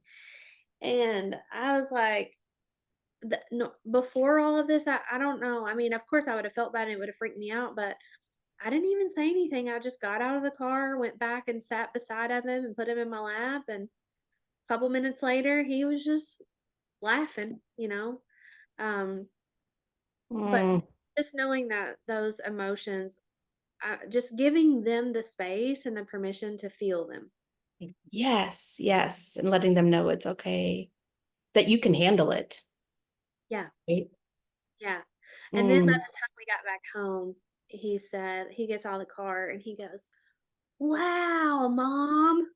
I was like, What, bud? He said, The stars, they're so bright. And I was like, Yeah, they really are. He said, My papa can see me really good now. It's like, That is so sweet. I love that. no, well, it gets better. And then we get almost to the door, and he said, My papa can't see me in hell. He Oh, said, and I said, No. He said, And they say bad words in hell. And I was like, Okay, here we go in the house. oh goodness. Um, The perspective through the eyes of a 4-year-old, I just think it is so sweet. I just love it. That's one of the things I love about working with kids is that their perspective is just so like raw and untainted and like special and sweet. Oh, yeah. Love it. Oh, I was just like, oh my gosh. And I was telling Kelsey and my middle daughter Lennon, she was just busting out laughing. I mean, sh and of course he loved his papa, you know, but he wasn't even around his papa a whole lot, but like just the thought of him not being there anymore and it just has him all tore up and she was like, he's just telling everybody. She said, we'll be in random places and he'll just walk up to people and tell them. And I'm giggling because she used to do the exact same thing. Exact Oh same. my gosh. Anyway, sorry, I railed your all's EFT train, but It's all applicable, isn't it? I mean, yeah. Well, and I just think that people, it's so many times people shy away from opportunities to feel and process emotions, and it's really, I believe, and I'm curious what your opinion is, Jessica, but I think it's doing yourself and the people that you love a disservice. I would And agree. yeah, 100%. even though it's hard. Mm-hmm. Well, and I would say it's hard because that's the society that we live in, right? There are other societies and cultures where it's not hard, Yeah. right? So it's hard for us because it's how we're trained and raised and normalized. Like that's what makes it hard for us here in the States. Yeah. What do we do? I mean, what do we do? Just become more aware of it and just be Mm. more intentional? Keep talking about it, keep exposing it, right? Keep letting people know it's okay. Like what you're doing with your son. And I have an 11-year-old son, and I am trying my hardest to make it okay for him to have his feelings. And it can be hard sometimes, and I do the wrong thing. So I try to go back around and I try to repair it with him. But even a couple of weeks ago, I was preparing for one of my couples workshops, and we watched a video together. I don't know if you ever saw it. It's one that talks about boys. It's from a documentary. I can't remember what it's called off the top of my head, but just talks about how we make our little boys like be a man and act like a man and dry your tears and just go out there and suck it up and walk it off. And afterwards, I said to him, I said, do you ever feel like you can't share your feelings? And he said, I do. I'm like, oh my gosh, like I'm working so hard to try to make it that he doesn't feel that way. And still, even though he's getting my influence, he's also getting the influence of his peers and teachers and his dad, who's not emotional, right? So just have to keep talking about it and keep working on it and keep normalizing it, and that it's okay. It's important because emotions protect us. We have to feel them and have them. Right. Kelsey, I know you have a thought about that. She's so emotionally focused. I'm really surprised you're not an EFT therapist. There's always time to get on board. I struggle a little bit with emotion focused therapy, but I do like it and I see the value in it. I don't know. I see that struggle in a lot of males that I help. Because it's more than just family dynamics, it's also cultural dynamics that play this huge influence on their beliefs. So even if you debunk it in one way, there's still so many layers. It's true. Agreed. Yeah, I mean, there's so much pressure, even just beyond the emotion stuff. You know, like I use this as an example all the time, but my little boy is the only boy in the house. I mean, it's all females, and if we want to go get our nails done, he wants to get his nails done, and I don't see anything wrong with that. If you want your nails done, go ahead. I mean, you can get clear or pink or silk. I just, it doesn't matter. It's just a color on your fingernails, and um, having to really have conversations about how boys, if they wear fingernails, it doesn't necessarily mean anything. They might just like it, or, like just being very open to people in general and how they look and how they dress. And my little girl went through this really bad phase when she was younger where she needed to, and this was 9, 8, 7 years ago. So, but she needed to know if everyone was a boy or a girl. Hmm. She had to know, like if we were at Walmart or something and she would yell, "Mom, is that a boy or a girl?" Like, and it was so embarrassing. And it took so long to be able to explain to her that, well, it doesn't matter if, like, Mhm. that's why that's not appropriate to ask out loud anymore. And, um, there's just so many things now in our world that we're up against, in addition to being culturally acceptable to have emotions. I agree with you. Yep. It's Yep. insane. Yep. Even my niece who is 17, living in her world versus living in my world, the difference is just very different, you know? And so I try to learn from her so that I can just be a better human. You know? Right. Yeah, I agree. Well, Jessica, we really wanted you to hop on today because I wanted to thank you for your involvement in the book and its development. Um, just the feedback that you offered, and I can't remember where it's at right now off the top of my head, in the book was huge. Um, it helped me, and I'm sure that it's going to help so many people. And if people want to know more about you, since we've got you on here, can you just tell them where they can find you? I already did this before you got on, but just one more time. Sure. I am Jessica Schrader, and I'm a licensed clinical marriage and family therapist and certified EFT therapist and supervisor. And I am in the Kansas City Metro.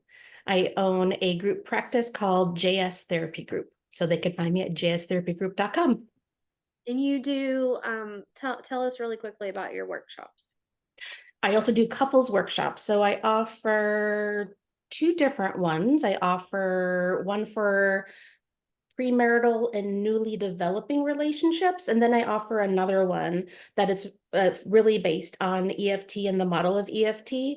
It's called Hold Me Tight by Sue Johnson. And it helps couples of all stages. So you could be just getting to know each other, or you could be together for 50 years and still go through that workshop. Both of them are based on attachment theory, which I feel like is like the most important thing for us humans and mammals.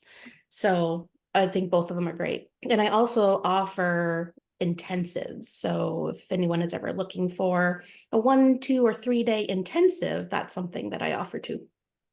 I love that. Mhm. Awesome. Okay, great. Yeah, Jessica, thank you so much for being a part of this launch. We appreciate you, and we hope you're doing well, and we will talk to you soon. sounds good. Thank you.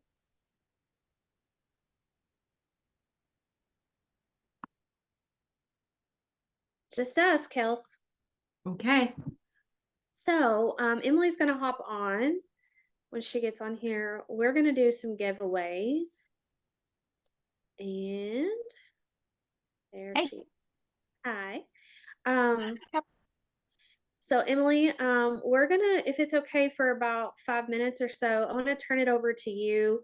I'm gonna Mhm. let you do some giveaways, talk about some things, talk about all the goodies. I want Kelsey to come up and pop my neck because it's hurt. Fair enough. It's gonna be a long day. Um, Be there in a minute. yeah, let's see how much excitement you can generate, Emily. You may have to dance a little bit. No one wants to see this. I mean, you might be able to get them with some giveaways, Maybe, Well, and maybe. Okay. I still have my 25 book paddle. So if Mhm. anybody orders, please comment, and I'm gonna add that to my paddle. Whether this is a bulk order that we are going to donate and use as marketing materials for your practice or your business, or if it's just for yourself or a friend, tell us so I can add to my 25. Yes, absolutely tell us. And Casey, if you want, while you're waiting on Kelsey to get up there, I will let you pick the very first giveaway. So one thing that we did as we were kind of building hype for this event is we started a chat in the event group. So we had some people weighing in. They told us a couple of things that bring them joy. So I feel like I can kind of tell you what they said, and I will let you pick the most joyful one, and they will be our first winner for today. Okay. Okay. All right. So here are my top three. Okay. The first one says, being a mom is what brings her the most joy. To pick that. Listen, being a mom is very joyful. It's a lovely thing, and I love that for them. Okay, next, they say their dog brings them the most joy. I like it. Yes. Yeah. Another one says painting brings them joy. Cheater. You all are cheating. You're picking things that you know I'm gonna pick to win. Okay, this one says singing brings them joy. Singing. And then this one says laughing so hard with anyone I love. I love that one. And also knock me down hugs from the grandson. Okay, so which of those do you feel like most joy? Okay, I want to pick the one about being a mom because I love my kids and I don't want them to think that I don't love them or people to think that I'm mean. But I'm just gonna have to go with something a little different, and I'm going to pick the one that is laughing to death. Laughing so hard. Okay, I love it. I love it. Actually, Cimbria Lynn, if you are lurking around somewhere today, that is you. I will be reaching out to you to get your address so we can send you something pretty. But in the meantime, I'll kind of talk about what's in these prize packs today because we are going to be giving away a couple of them. So Cimbria, you're going to get something super special. This is a one-of-a-kind seeker tote. This is something that we made really specifically for this book launch. And I want to say only about 5 of them got made. So if that is something that you're interested in, you will get it. And we are giving away another one of those today as well. So be aware, keep watching, keep going. We'll also throw in some other fun little goodies, some bookmarks and stickers, some silly stuff just for you. Okay. So Cimbria, that is coming for you. So if you want a cool tote like Cimbria's, that's definitely on the agenda for today. And then we've also got another little prize pack with some more like seeker specific gear that we've made just for today, just for book launch, including this cute little pencil case and all of the goodies that are inside. And I won't show you, I'll keep them all for myself or all secret just for now. You can only find out by winning. So let's give away something else. I see a couple of you are online. So let's say the first person to comment something that brings them joy. The first person to comment something that brings them joy in the chat on Facebook Live will be our next winner. And I'll even sweeten the pot a little bit too. And I'll let you say, would you like super secret prize pack or the cool tote?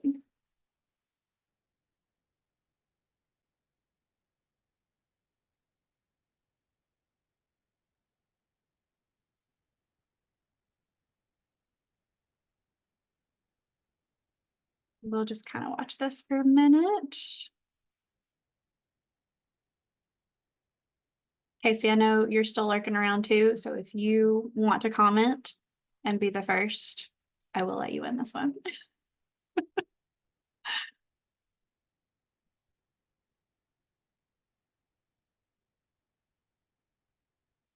Oh, Erin, Yes. Oh my goodness. All of the magic at Disney World. That is the happiest place on earth. My husband is a Disney adult, and so we are constantly thinking about Disney World. I love that. Okay, so Erin, you are our winner. So tell me what you want, girl. Do you want super secret bundle of goodies, or do you want the cool special limited edition Seeker tote?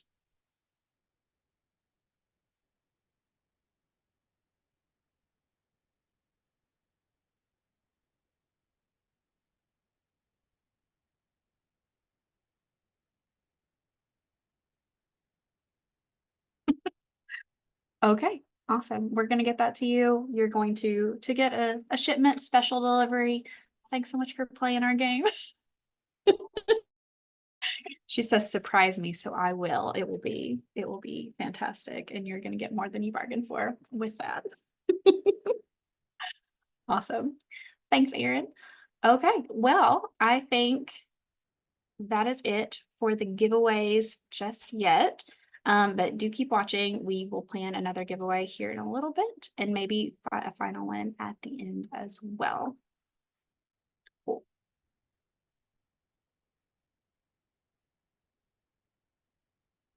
All right, Casey, have you been popped?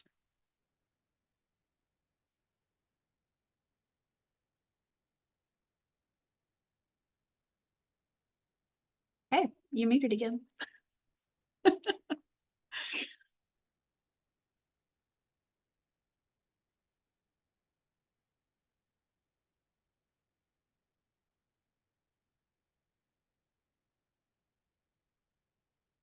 She's running around, she's grabbing things. You can hear her rustling in the background. Oh, there you go. Yes. The official pink blazer. I get my jacket on. I was cold. Jackie does keep it really cold up here. That's true. I keep turning the heat on, but I think she keeps turning it back down.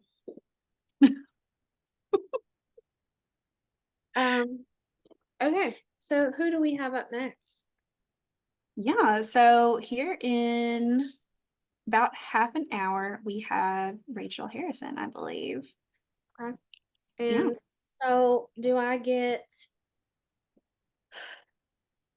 I guess I get to read something, don't I?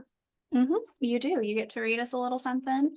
And then Rachel's going to come on, and I believe Lauren and I are going to interview her for a little bit, and you get to have a little lunch.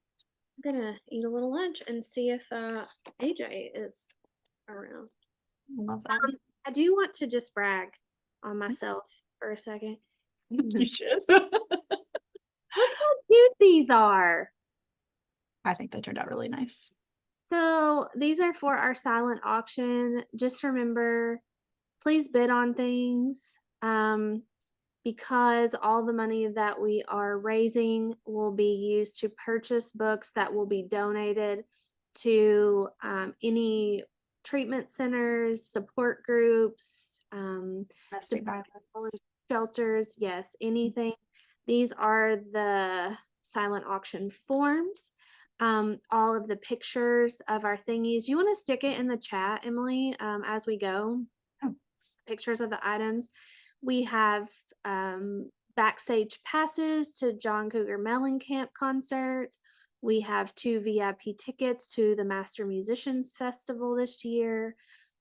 We have a massive Pampered Chef basket. We have handmade jewelry by Raina B.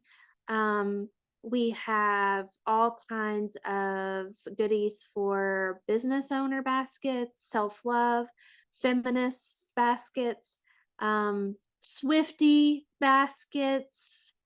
We have stuff for dudes that like hot rods, all kinds of cool stuff. We have a month's worth of weight loss goodies from Congruence and Care. We have some boutiques that have donated, and even if you are not here in person, we would love for you to participate. We want to be able to purchase 1,000 more books by the end of the day to be able to donate. And we can donate those in your honor if you would like us to. You just have to tell us where you want them to go. So we can have them shipped anywhere to anyone.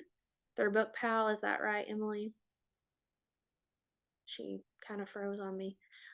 We can Yes. have them shipped anywhere to anyone through BookPal. So if you would like to order and you would like them donated in your honor, we can do that as well. So you just let us know how you want to do that. They're great for Yes. Absolutely. little stickers in here with your business name that says donated by, and we can get those distributed out. So, let's see. We have 7 viewers right now. I'm just curious if you are able to comment, if you will throw out a random number between, let's say 10 or 2 and 258. Then I'll try to decide, just give you a little sample of something we're going to read out of the book. So pick a number between 2 and 58, and I'll pick a page, and we'll give you a little bit of a sample of what you're purchasing or what you're going to be reading if you've already purchased. I'll give it a second. I can't wait to fill these out.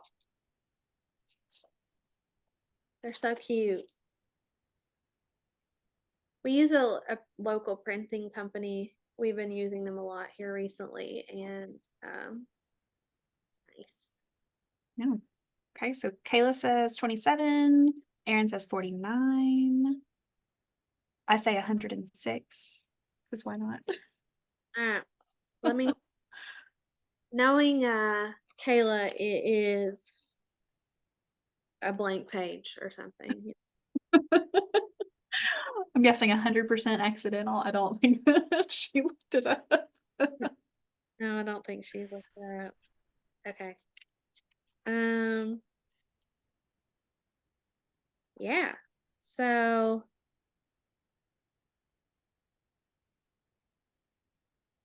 all right, so we got, I'm looking at Aaron's here. Oh, dedication to me page. Okay, so I've got the one Aaron said here. Let me look at Kayla's.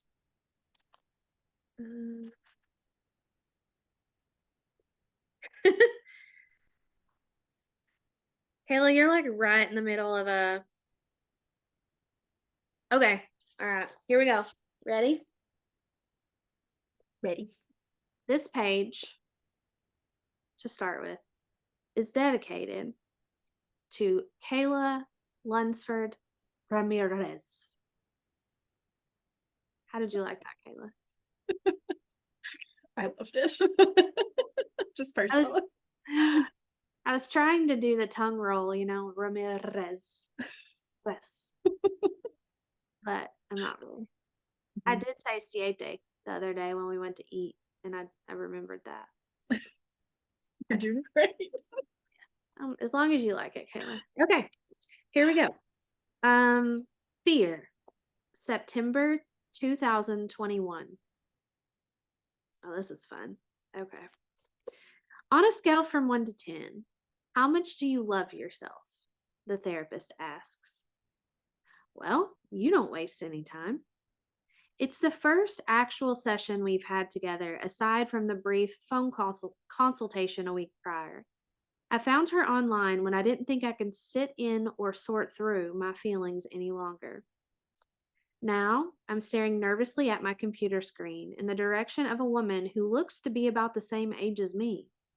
Her website says she specializes in professional women going through a divorce.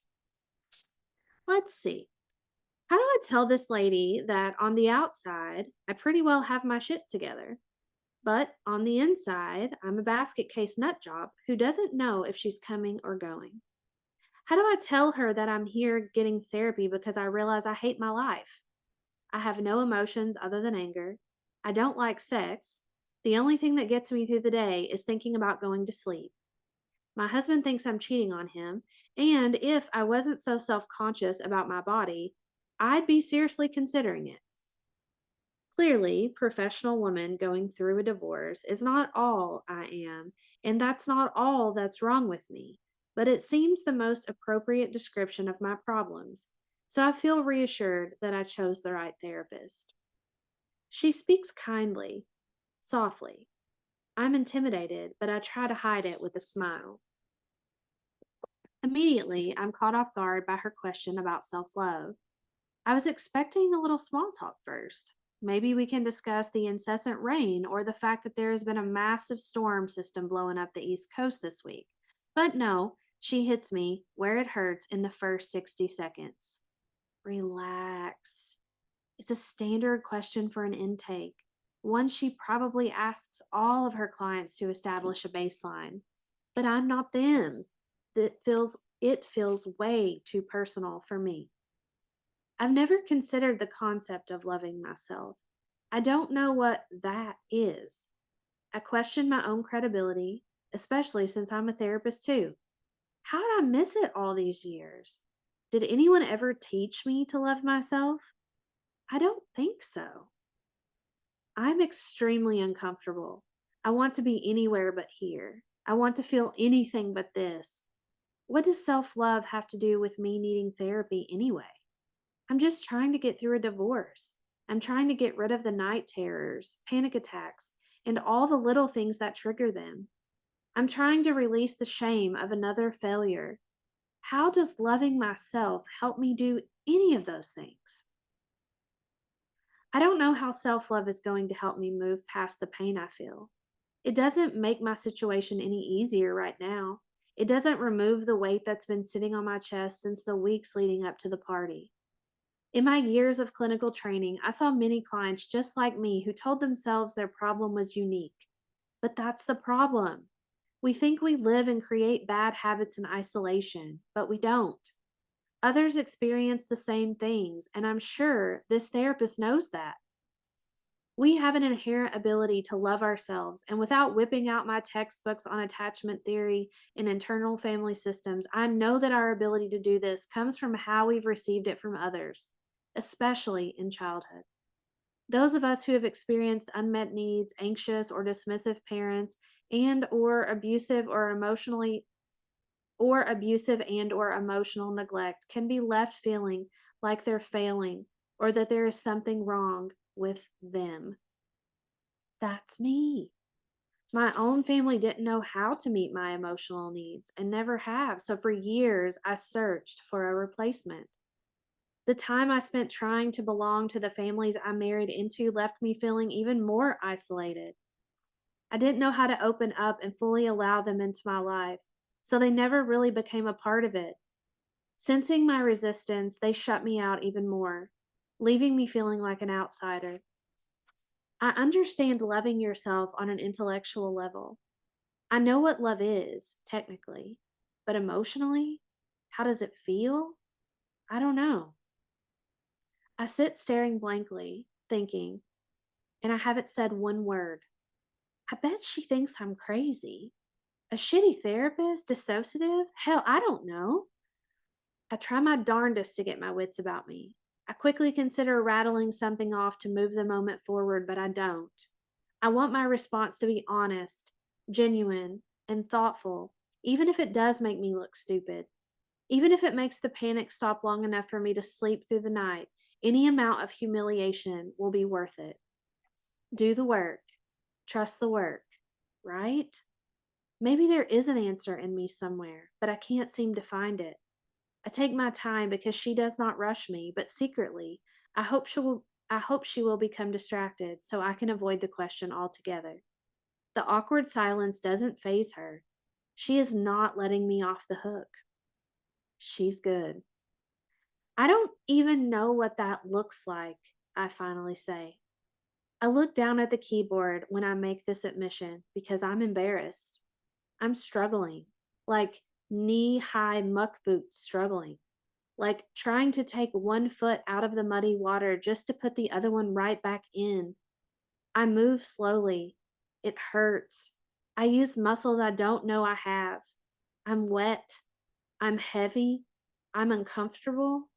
I'm a fish out of water, but I'm not lost because she's there and that gives me hope. This may be the first time we've met, but I can tell she knows what she's doing. She's done this before, perhaps even for herself. She remains quiet.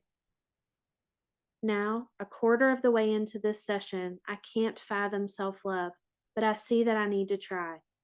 It's the first question she asked me, the only one so far. My situation is her specialty, so there must be a reason that this is the baseline she wants to gather. I trust her process and tell myself to push through. I need to get better.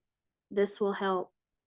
I've never seen it, felt it, or experienced it in any way. No wonder I feel lost in this question. No wonder I feel like I'm wading in murky waters, because in a lot of ways, I am, and I have been for most of my life. I'm thinking about what it looks like to love someone. I respect them. I genuinely care about their feelings, well-being, and everything that makes them who they are. Is loving yourself the same? I ask. I really don't know the answer. Think about the truest, most genuine, most unconditional love you've ever felt, she says. It's not my parents or my ex. It must be my kids. I love them for who they are, regardless of their flaws. I forgive them for their bad behaviors and I see their hearts. I love my kids unconditionally. Well, that is most certainly not how I feel about myself, I say. How do you feel about yourself? I don't think I feel any sort of way. I guess this is what happens when you use numbness to survive. I start to see how repressing my feelings got me where I am now, but in other ways it helped me. Numbness helped me avoid pain and dig myself out of bankruptcy, kept me from being homeless, and allowed me to focus solely on building my future with financial security. It helped me get to a place where I could be proud of my accomplishments and my growth as a female entrepreneur in a small town where that's never expected or respected for that matter. My grit allowed me to persevere even when I wanted to quit. My determination made me a force to be reckoned with in the healthcare and coaching industry. Wait, you know what? I'm confident in what I do, but not who I am, I say aloud. Interesting. Tell me more about who you are. I don't know the answer to this either. I mean, I'm a mom, I'm a business owner, I was a wife. That part's easy. But in a lot of ways, those are things I do. Maybe I can't describe this because I've let what I do define me. Maybe because I don't know what self-love is. It makes sense. How could I love someone I don't know? I certainly don't treat myself like I treat my children, and they are the only true representation of love that I have. I'm critical of my looks, my work ethic, my ability to lead. I judge myself for my shortcomings and often tell myself I'm not doing enough, so I try to do more. It's never enough. That leaves me feeling perpetually defeated. It's disheartening. I would never do that to my children. So why do I do it to myself? I start to break down. I feel it in my stomach first, then it moves up into my chest. I try to swallow to distract my eyes from the tears that are about to leak out from the inner corners. Don't do it. Don't do it. Don't let her see you cry. I hold them in tight. I was never allowed to cry. I was told to cry in my room, dry it up, suck it up. Crying was weakness. Crying was for babies. Crying got you nowhere. Crying got me nowhere. So I told myself to stop. Pointless. It won't do me any good. What are you feeling in your body right now? She asks me. That's all it took for me to break. No one has ever asked me how I feel. I don't know. I don't know how I feel in my body. Sad is the only word that comes to mind. All I can feel are the tears streaming down my face. I think about my children for all of 30 seconds, and I can't help but see myself as a little girl again. Tall, lanky, and tan in the summer, playing in the trees at Poppy and Granny's house. Golden brown freckles on my face, curly chestnut hair, and little upturned nose.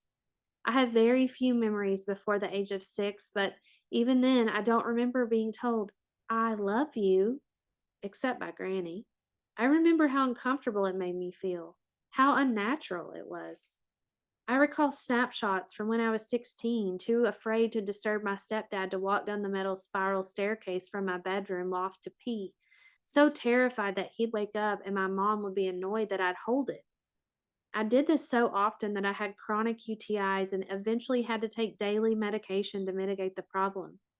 I think about the times when holding it was not even an option. So I'd open my bedroom door, walk out on the little princess balcony, and let it roll off the roof. I believed that was the best option, avoiding the hard conversation with my mom about how sometimes I need to pee at night. I think about my grandparents and how their house was the only place I ever received affection, even if it wasn't a pinch on the butt or a messy head rub. I think about how I felt shipped from one place to another based on whether my behavior was good or not, how sometimes I felt like a business transaction. I remember often feeling ignored and disregarded.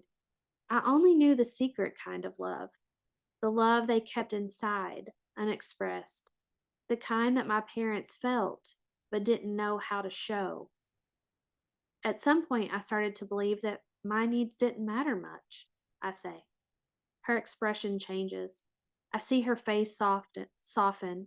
Some of my childhood experiences were not okay, and I'm only starting to realize it as I speak it aloud. When we're taught from an early age that our feelings don't matter, we learn not to have any, she says. Damn. Yes, I can see that.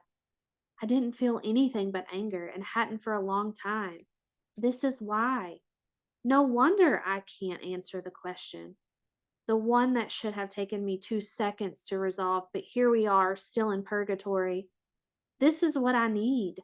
Someone to help guide me through my feelings again so that I can process the memories, even if it is painful. I need to take ownership and then learn who I am because I no longer know. I don't think I have a framework to know what self-love looks like, I say.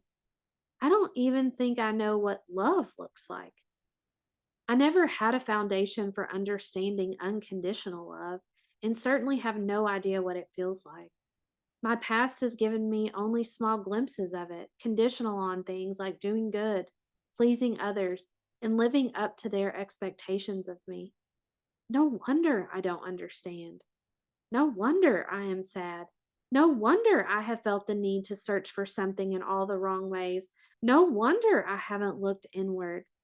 I stall. No one I know is a model for self-love. In fact, all I've ever seen is self-deprecation and destruction, not love, grace, or respect. I begin to talk more about my family, about how I grew up, and without intention, the words slip out. Most of the time, I still don't feel like anyone loves me. I stop as soon as the words leave my mouth. I can't believe I just said that. My chest thumps and it hurts with each breath I take. I bite my bottom lip and start to pick at my thumbnail. My hands go numb and I can't make myself look at her. I don't want to see someone else's pity. I never have. I'm ashamed to admit this. It feels like it's my fault that either no one loves me or that I feel like they don't. She interrupts my thoughts that could have continued for quite some time. What are you afraid of, Casey? I avoid the question with a question. What kind of fear are you? But she stops me. Casey. She pauses with authority. What are you afraid of? I blurted out almost in a fit of anger. Unlovable. I'm afraid I'm unlovable, okay? There. I said it. There we go, Kayla. That is really that is a turning point in the book when I realize what I'm afraid of. And I realize that what I've been searching for all along outwardly is basically exactly what I'm afraid of what my biggest fear is. And so that was a huge turning point for me. So Yeah. funny that Kayla actually picked that one. And it was the longest one. So Yeah. Yes. Oh my gosh. Thanks a lot, No, Kayla. that was wild. I remember a little bit of like the time that you were writing that, and like we went through that particular passage like so many times, like go deeper, like make it hurt more. I mean it's really intense. Like I almost like teared up a little bit there. So Yeah, what was it that Mike said? He was like, I need you to rise from the ashes, but first I need you to fall.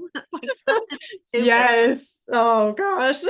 First you must fall.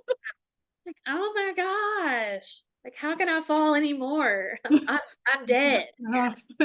We've done enough. Is this bad enough? Like I felt like I was constantly texting him saying, is this bad enough? Is this it? Is this my moment? Oh my gosh. Yeah, Yeah. that was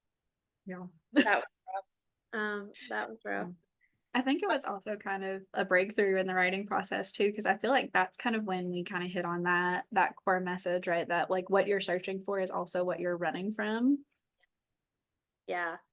Well, and we'll talk to Tara later, but you know, I want to get her words on that again because you know what she was basically saying to me is that we hold our fear so close that we think we're running away from it, but we're actually running into it all the time because in order to protect ourselves and what she's saying is really makes a lot of sense because think about like if you're trying to protect yourself from something, if you're truly afraid of something or let's say someone, what do you need to know?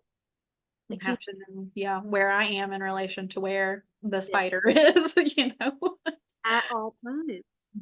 And we can't be that close to know where it is without running into it constantly. Yeah.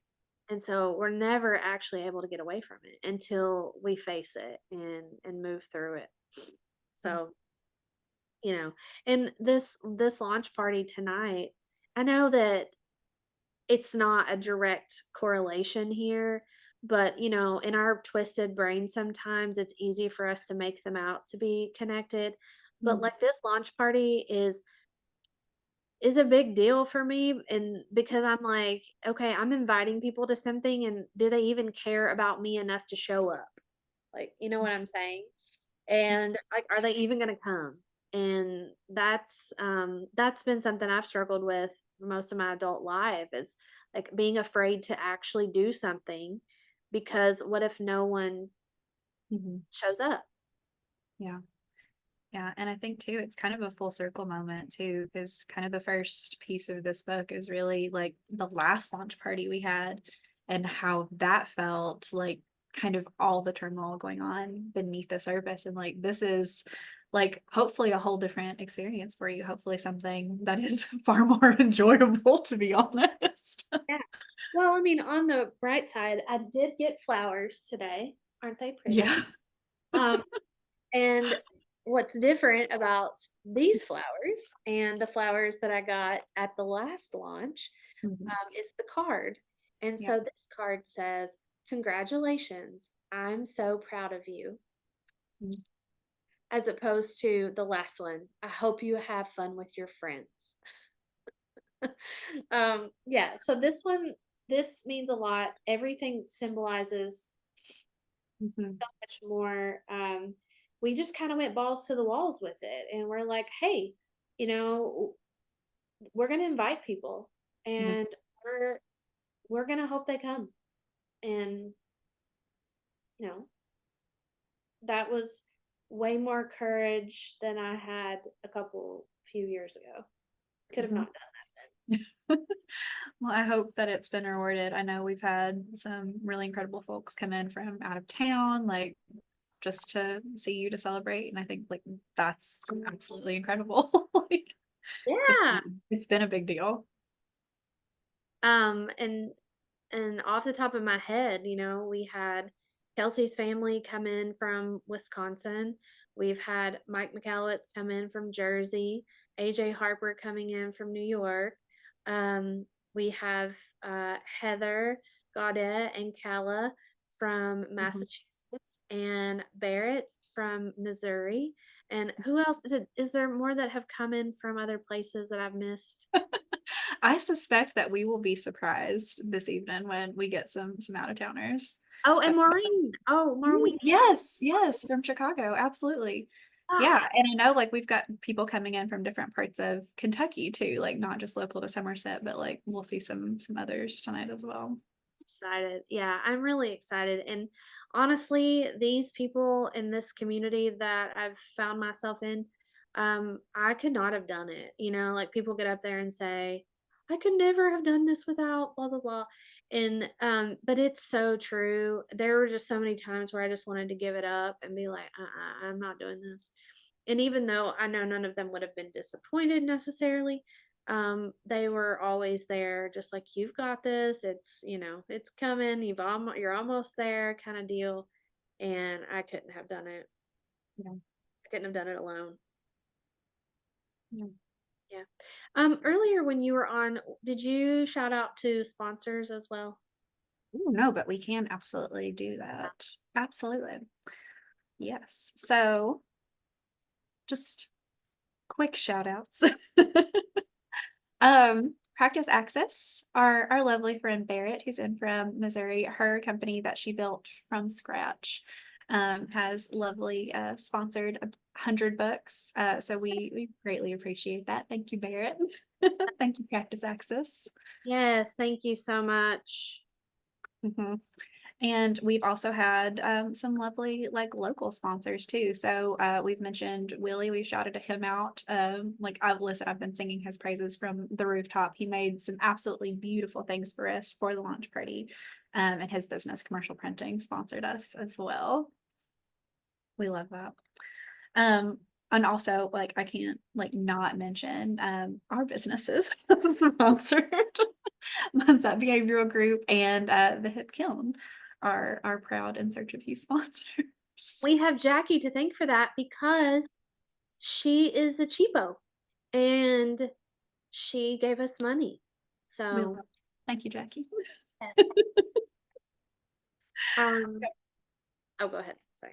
Yeah. Tatiana sponsored. She donated 100 books and we love her for that. Amazing. Thank you, Tatiana. I'll put you here in my chat. Tatiana is in New York and she has a CPA accounting bookkeeping firm, all of the numbers stuff, and she is amazing. She also wrote a really, really, really good book that we need to promo. I don't think I have it in this shelf yet, but Yes. Is it Dream Bold, Start Smart? Yes. It's a really good, and it's a beautiful cover. She's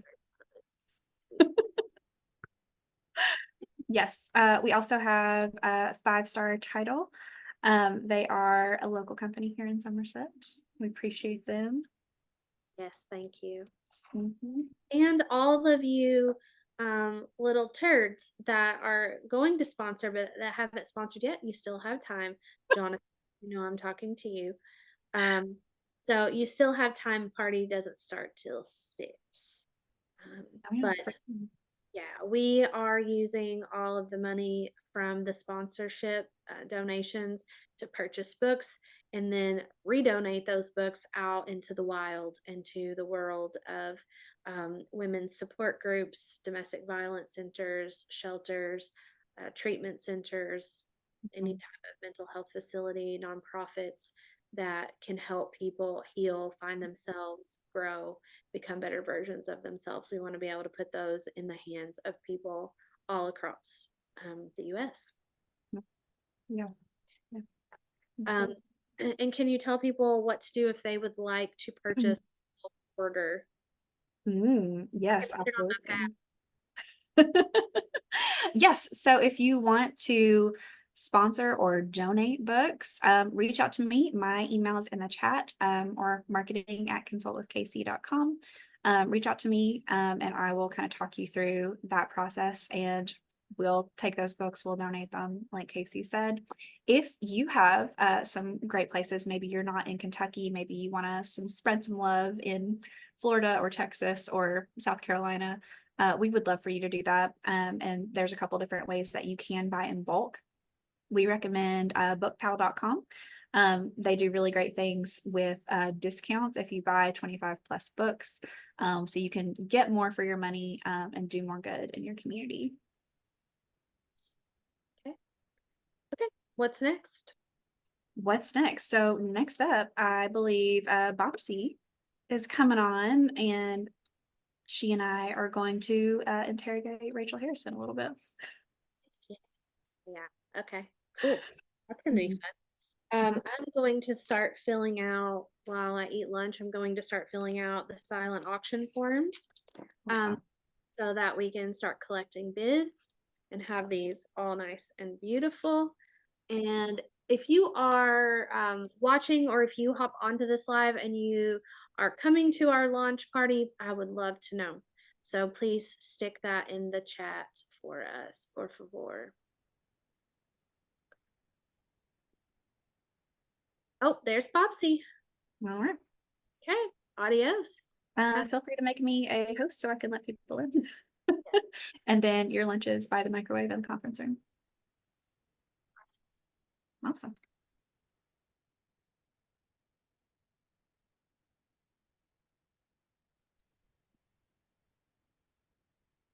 Hello. Hello. Hello. We will chill and wait on Rachel for just a little bit. So tell us, Bopsy, how are launch day preparations coming? Are we almost Launch ready? We're getting ready. I had a fat burger for lunch, so that was great. Fueled up and ready to roll. Soaked in the sun a little at the park. So then I went and just baked. It was like, oh, outside feels so nice until we're inside for the rest of the day. Launch is good. We've got another flower delivery for Casey down here. Yeah, things are awesome. Everything's by the back door, ready for go time. Everyone's got their tennis shoes on, prepped and ready to run. Beat down the door at the Virginia and get in there and start setting up. So Awesome. I'm excited. Rachel, how are you? See, you're getting logged in there.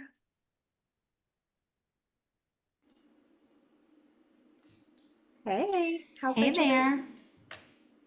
Awesome. We're letting Casey grab a quick bite. Uh-oh, technical difficulties. I can't hear you. Oh no. Can you hear me okay? I can hear you. Mm-hmm. Yep. Yeah, okay. Still nothing?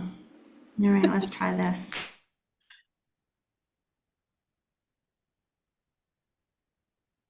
not me, is it, Lauren? it's not. Thankfully, right now it's not us. If you guys could see the huge cord that they rigged up through the mailroom, out the window, upstairs to Casey's office. We have been like in an internet dead zone for whatever reason. Like it's just, they've just kind of decided like, oh yeah, no, absolutely not. None for you. So it's been like in and out for like weeks now. So we did do some shady nonsense. And we got like the longest Ethernet cord you've ever seen. I think it could go around the building twice. And we've actually like plugged in Casey's computer and then like tossed it out a window. It is quite literally out the window. Like it is out the window. But hey, we are like solid and secure, like a great connection. Yeah, no complaints. I think it's because Kayla ticked them off. The internet people are just like, nope, no, not for you. Snip. Yeah. Yes, but hopefully it will continue to hold solid. But if it doesn't, like y'all know, what happened. If we go down, if the ship goes down, bear with us. We'll come back when it comes back. And it will be fun. Yeah. Well, no worries. We'll give Rachel a few minutes then to get situated and get her whole thing figured out. That's like honestly, like if you're gonna live stream, you're gonna do an interview, like that's when everything goes down.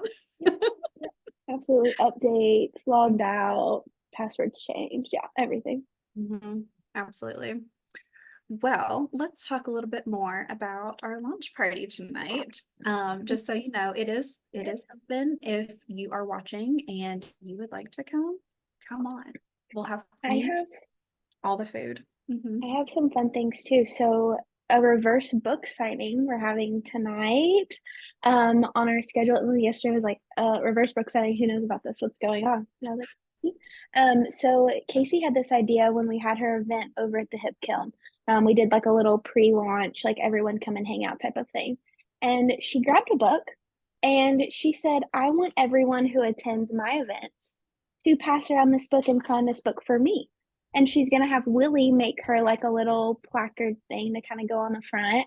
And so we're going to have everyone who attends the party sign this book. I have been chosen to guard this with my life since the Kiln event last week. And then, so it's literally been like on my desk. I have been taking it around. It has been following me around. So that's a really cool thing that Casey's going to get to have as a little keepsake after all these events, all these book signings, all this effort and stuff that she's putting into this. Blood, sweat, and tears, and she's going to get to see every single person who's shown up for her. So that's going to be super fun and very different. So we're excited for that too. I love that. Okay, well, Rachel, I see that you're back. I hope you can hear. I think she heard because she joined in on the yay.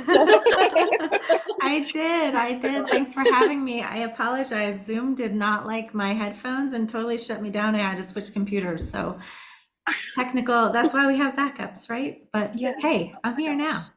Well, welcome. I'm so glad that you're here. Thanks. Happy launch day. Thank you. We're giving Casey a quick break to grab something to eat. So we thought we would interrogate you and hear all of your wisdom. Oh, great. No pressure. Yeah, just take your brain, open it up, and just give us all of it. We'll start off easy, okay? I'll throw you a little softball. So Rachel, tell us a little about yourself because you are doing a lot of things these days. I am doing a lot of things these days. A little bit about me. Well, I am a business owner in Maryland and have a group mental health practice in Maryland, Delaware, and PA. Also have a podcast called The Mental Health Entrepreneur. Super excited. I think Casey's joining me on that shortly. And I'm very passionate about treating trauma and treating trauma well. And so my group is called Trauma Specialists, and it's focused around that idea. All of our clinicians are EMDR trained, and we also do like an internal training for a year to help them become a trauma specialist. So that's kind of what I spend a lot of my time doing, is the Training Institute and also the practice and a little bit of the podcast. Yeah, I love that. We That's love a good softball. Over here too. Yeah. All right, yeah. Lauren, I think you have a couple of questions prepared, so I will let you. I do. Yeah, grab it. I have some goodies.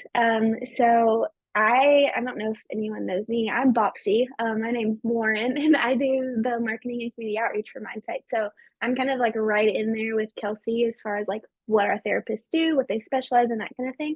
And so it's been a joy for me to hear and learn about EMDR too, because I come from a DBT background. The practice that I worked for before did DBT. And so you kind of hear them kind of in tandem. And so I remember when I was working for this DBT practice, I was like, what is EMDR and why does everyone want it? And like, what do we do? And then to get to kind of dive into it a little deeper here and hear about it is just so intriguing to me. And so as I kind of like, I listened to your interview on the podcast and I'm kind of like hearing what other partners are doing and like what everyone's saying, I can just like absorb all of this info, which is so nice because then I can take my knowledge out and kind of connect other people that may not know EMDR, may not know kind of what's out there for them. And I love what you said about treating trauma well and doing it, you know, the right way and kind of making sure that everyone is handled with dealing with all of that. But something that I heard on the podcast that I wanted to ask about is Casey has been talking like through this journey of the book, these touchstones. And I heard you mention that on the podcast as well. And so if you kind of want to explain to us a little bit about the touchstones and the meaning and like holding those memories with like a tangible thing and kind of Casey's versions of touchstones in the book of having these like memories and you know things that she's saying in the book as like a physical object now that people can kind of hold themselves as well. I think it's super interesting because I know some people probably haven't heard the phrase, touchstones before. So Yeah, and I don't know if we use it exactly the same way that Casey does in completely the different, I book. think. It is, but from my understanding in the book, she very much has those touchstone memories that are important for her. In EMDR, a touchstone memory is kind of the first time that a certain themed memory happens or event happens in your life, and that's kind of called the touchstone, or the first time. And then our brains build memory networks on that. So when similar kind of themed things happen, it doesn't have to be the exact same kind of thing, but maybe it's something that felt unsafe. We kind of grow these clusters or memory networks in our brains, and that touchstone event is kind of what started it all. And it kind of grew into maybe a bigger memory network that influences how we act, what we do, all those kind of things. And so in EMDR, some of the work that we do is to try to get to those touchstone memories in order to reprocess them. When they're traumatic, I think in a more general sense, people can have touchstone or important memories that are not traumatic. So I'm really just talking about it in that lens of trauma. Yeah. But finding those and clearing those can have a much more profound effect than just randomly trying to do treatment with different traumas. Nice. That's really interesting. So it's kind of like in my head, I was visualizing it as you were talking about it. Like you have the core and you have all the little things kind of stemmed off. And when you break that core down, it kind of just brings all that other with it. Exactly. Yeah. It does have that effect. So we have all this certain techniques, things that we do in EMDR to try to get to that, so that treatment can be a little more focused, and that focused attention on getting to that instead of kind of spending time here and there. With most people, there's lots of things we could spend time on. Yes. And I feel like it just kind of, it's like a conversation, or like when you start thinking, and it's just like a rabbit hole of just like more and more and more and more. And there's not really a place to stop. Like it just, like you said, it just kind of builds on all of it. And there's never a clear end. It just can always be open-ended. That's really interesting. So then I'm not familiar with big T's and little T's. So what does that kind of breakdown come into, like when you're like not necessarily deciding, but when you focus on those touchstones and those memories and which ones to kind of take or leave, how does like the big T's and little T's kind of play into that? Does it at all? And that's a really great question. I would say, so big T traumas are things that most people, like if you say it, they would recognize it. Like if you said, when I was growing up, my house burned down in a house fire, most people would say that's a trauma, right? So that's pretty traumatic. A little T trauma is usually something like maybe somebody says a critical statement to you, right? It hurts, we feel it, it can cause an impact, but usually it would be considered a smaller thing in the day-to-day, like something someone might be able to shrug off. But when you have that happen a lot, or especially like as you're growing up, if you think of like having a critical parent, for example, you might have a lot of what we would call small T traumas from those experiences of feeling criticized like over and over and over again. And so I think it's important to understand that trauma is really in the eye of the beholder, is how I like to say it. So the three of us could all experience an event. Maybe we see like EMS paramedics come to the scene, somebody's having a crisis. We're all standing there watching that. And the three of us may all have a really different reaction to that. One of us may be like, gosh, that's terrible for them, I wish them well, and just walk away and not think twice about it. One of us might feel like we have some emotion and release some emotion about it. One of us might carry it with us for days and be like, this is like stinging, this is really impacting me. And so that third one, I would say, would be more of that trauma response to an event, right? There's no way to kind of process through it. It kind of stings, it's held in our brain differently. And really the definition of trauma is that our body is impacted in such a way that something shifts for us. So we have that physiological response. And because of that, we actually can't treat trauma without working on the body as well. It's kind of a little side detour there that we can take. But in terms of big T and little t traumas, when we look at EMDR therapy, often the big T traumas are actually much easier to clear because they're distinct and everybody can see it as a trauma. The little t traumas are a little more difficult because they're insidious. They're hard to sometimes find and get to, and they might happen day to day, and then there's a lot of them. So we do kind of use that language in EMDR therapy. And it's so interesting reading Casey's book. It really stuck out to me. She calls, and she even capitalizes it. I think she's thinking through that EMDR lens, probably because of all the conversations with Kelsey, but she uses big things and little things, but she bolds it sometimes, she capitalizes it sometimes. So for me as an EMDR clinician reading through that, that's exactly what I think. I think, oh, she's kind of like using little hints of EMDR language in here without actually saying like big T and little t, but she's kind of using that same concept. So that was one of the things I found really interesting in this book. Yeah, I'd never thought about that either, but now like once you said it, I recall seeing that like as I'm reading.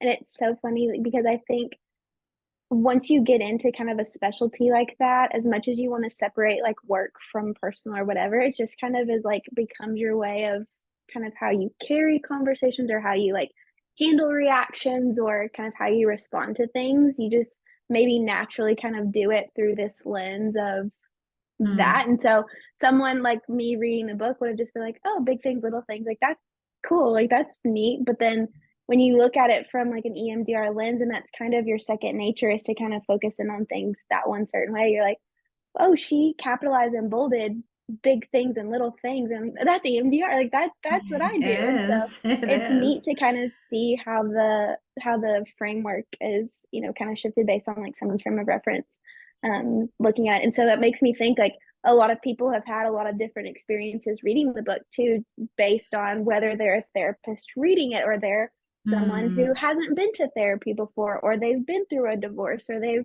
you know, had toxic relationships. Everyone, like our traumas, are going to view the book and respond to these stories completely differently than, you know, just based on what we've all kind of dealt with as well. And I think that's what makes the book so powerful too, is like you can relate at any point, like at any page you read, there's something for someone in it, you know. So yeah, I also wanted to ask when you mentioned about like working on your body in trauma as well, it's a thing that we carry like stress and trauma and like certain events and like certain life things in our bodies, and people can tend to like react to things like by tensing their shoulders or like clenching their jaw. And I know like in DBT and mindfulness, one of the things is like unclench your jaw, like tense your face up and then soften your face. And I carry like whenever I'm stressed or I'm focused or whatever, I can feel my face tense up, and you don't notice that until someone brings attention to it. So can you kind of explain a little more about kind of carrying your traumas and your weight, so to speak, like in your body, and kind of what it feels like to notice that, and maybe how we can kind of, what the heck do we do once we notice there's a huge knot in between our shoulders?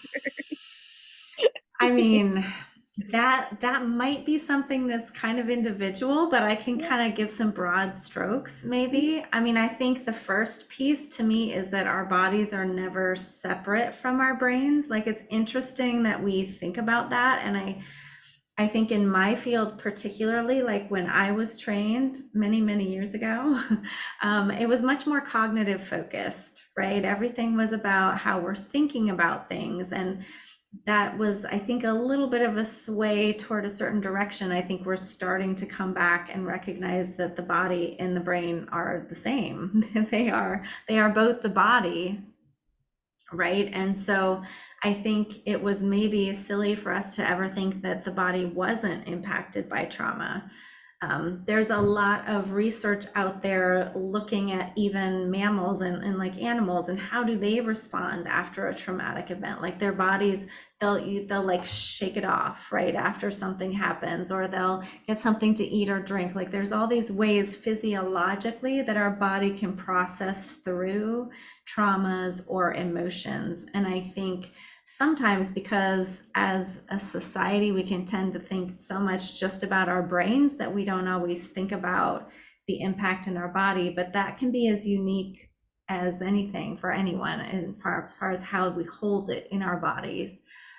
But when we're working on processing trauma, if we don't include the body sensations in that, if you think about that memory that we talked about, like that touchstone memory, part of what's held there is body sensations. And so we have to have a method of therapy that addresses that, or we're not going to be able to help the body process through triggers and things in the same way. So sometimes I get clients that I've seen a lot of therapists as clients, and they often show up this way, where they've done so much cognitive work on their traumas, right? They know the right things to say. They know things like, it's not my fault. They have these very adaptive thought processes, which is great, but they might still have emotional triggers or body sensations that come up when certain things happen. And that to me says that their body and their emotional brain hasn't quite processed through that trauma, even though they've done a lot of cognitive work on it. It's very interesting because in the brain, if I can nerd out on the brain for a second. If you think about it, there's three, in gross generalizations, there's three parts of the brain. Okay, there's the prefrontal cortex, which is, this is where all of like the thinking that we're doing now and talking about stuff is happening. There's the limbic brain, which is where all of the emotional sensation stuff happen. And then there's our base brain, which is all of our functions that happen automatically, like breathing, heart beating, all the things we don't really have to pay attention to. And in therapy, in traditional talk therapy, two people sit down and we use our prefrontal cortex to talk to each other and talk about things, which is fantastic.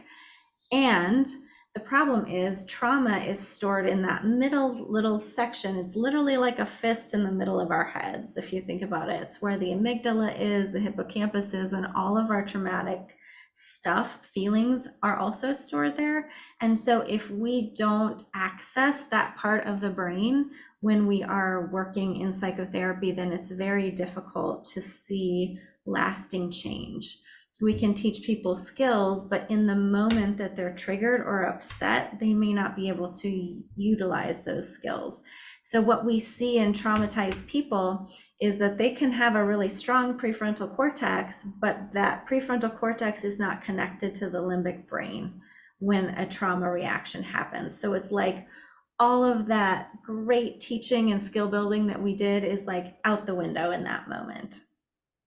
So it's interesting because I think also for a lot of years, we've treated people in a behavioral approach or taught people coping skills, all of which are fantastic, but it's not going to shift in that moment when the brain is triggered and kind of when they most need it. And it's not them not doing it well enough, it's that they just literally don't have access to that information.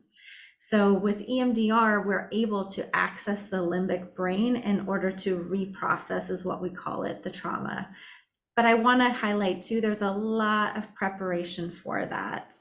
I never want to make it sound like you can just jump into your trauma and reprocess it and boom, you're done, right? It's not really that way. We spend a lot of time doing what we call resourcing and making sure people have some skills in place to do that bigger work, to open up those bigger things, because it is a lot. It's difficult to do.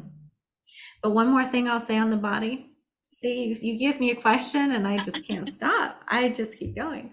But some people are also really disconnected from their bodies, and that is a trauma response. If you think about it, a lot of traumatic things happen to the body. And so it makes sense for some people to kind of disconnect. Casey mentions a little line or two about dissociation in her book.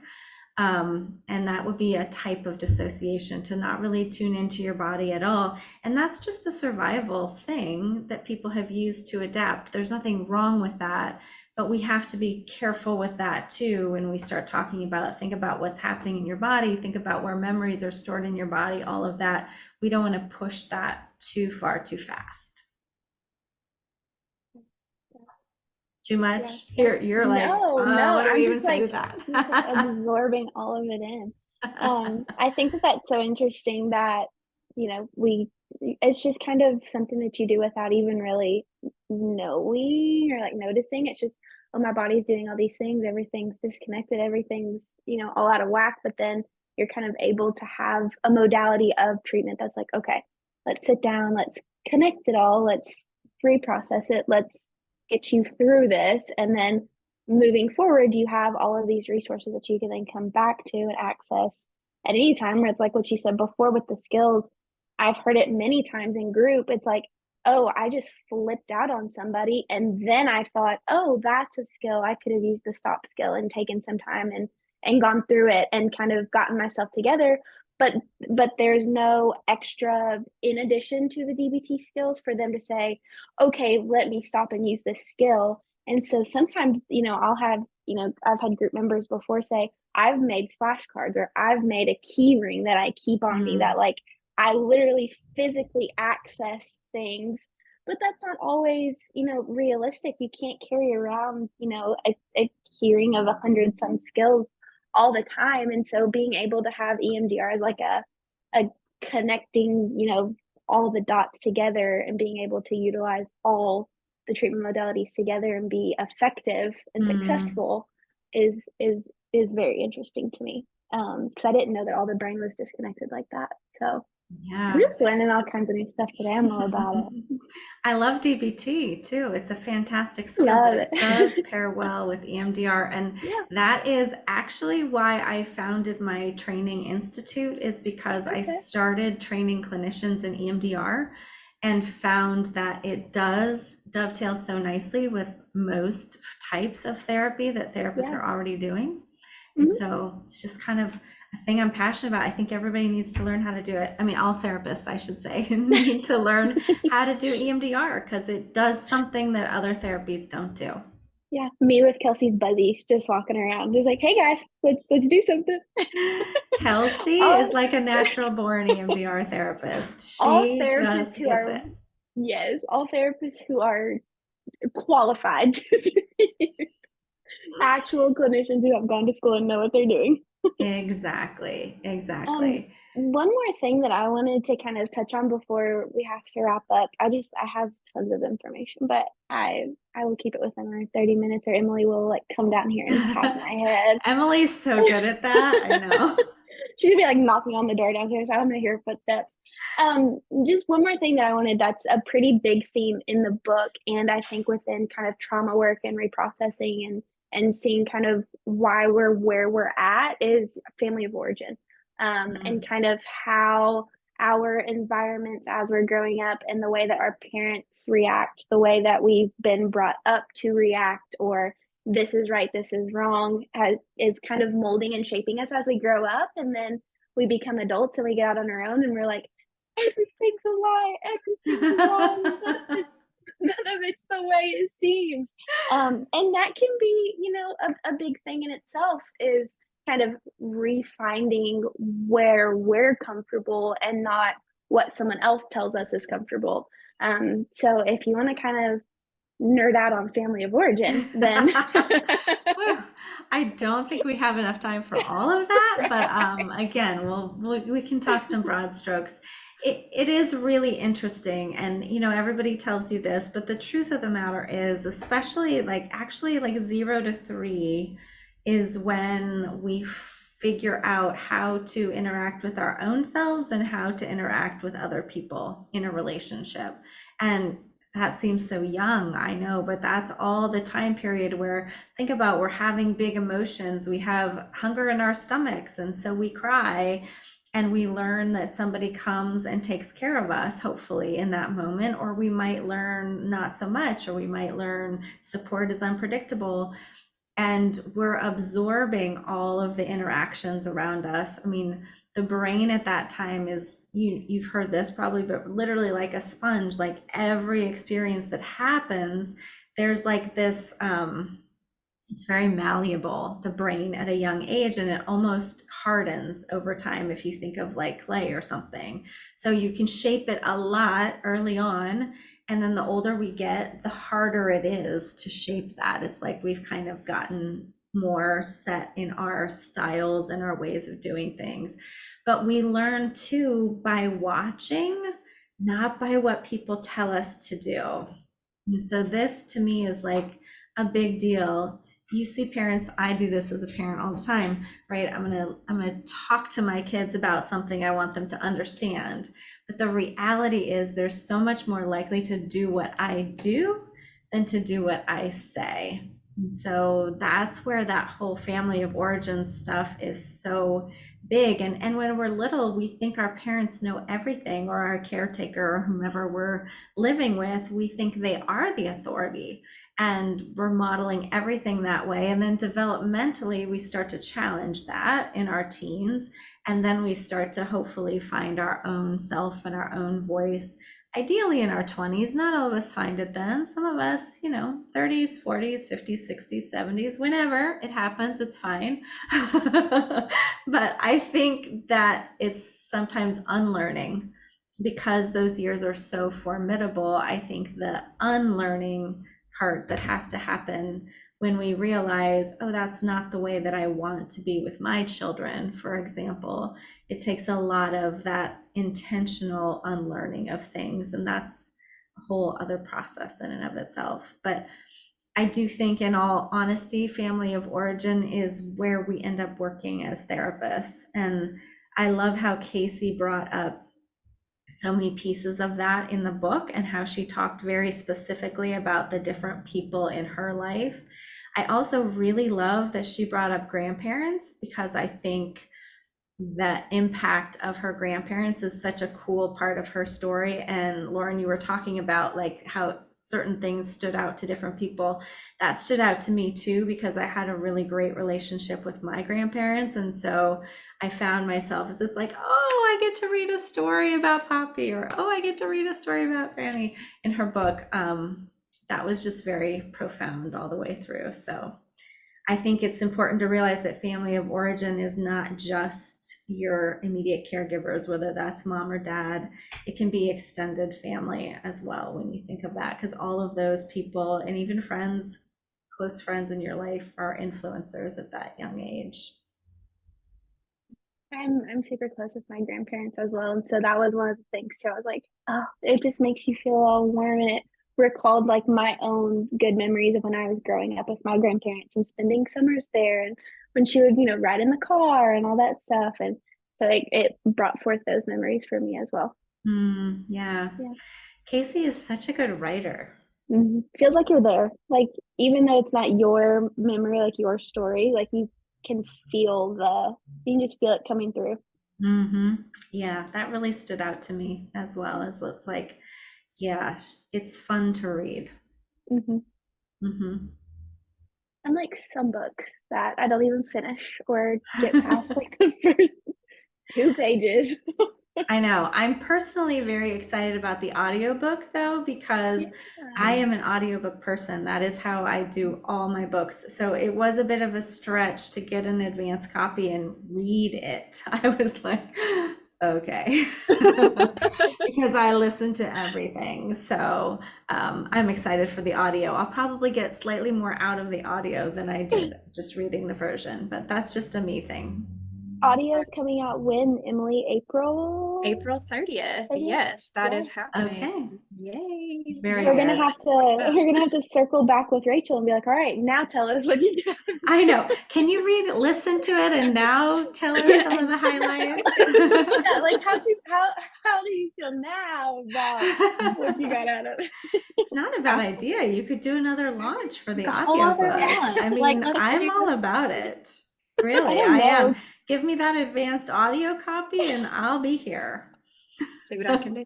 Right. Can we survive Can we survive a launch part 2? I don't know. Another 8-hour live stream. Let's go. I know it. I know it. I was listening to you all before I came on, and I was just like, wow, how long have they been talking?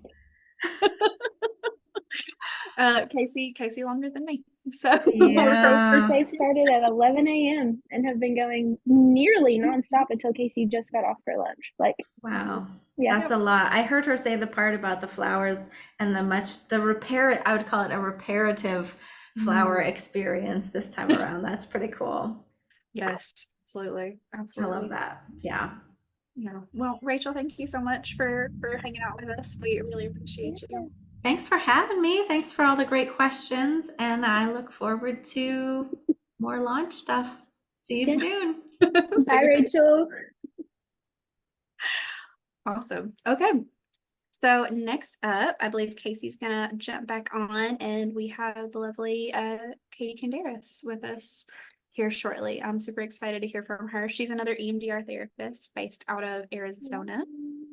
She's one of the sweetest humans we know, honestly. So I'm super excited to hear from her. She was another advanced reader. So she's gonna be fun to talk to. Well, while we're waiting for Casey to get settled, what should we do, Lauren? Should we do another giveaway? Yeah. Yeah. Yeah. Okay. I Let's want them see. to like me. Let's do a giveaway while I'm on here. There you go. Okay. So I do see that we have a few viewers currently, so I want to give them a chance to win if they want it. So if you are watching now, what should they put in the chat, Lauren? What's our framework for the giveaways? Up to you. It could be the first one to answer. It could be the best answer. What do you think? I think it should be the second answer. The second answer. Okay. What Yeah. is the question that they are answering?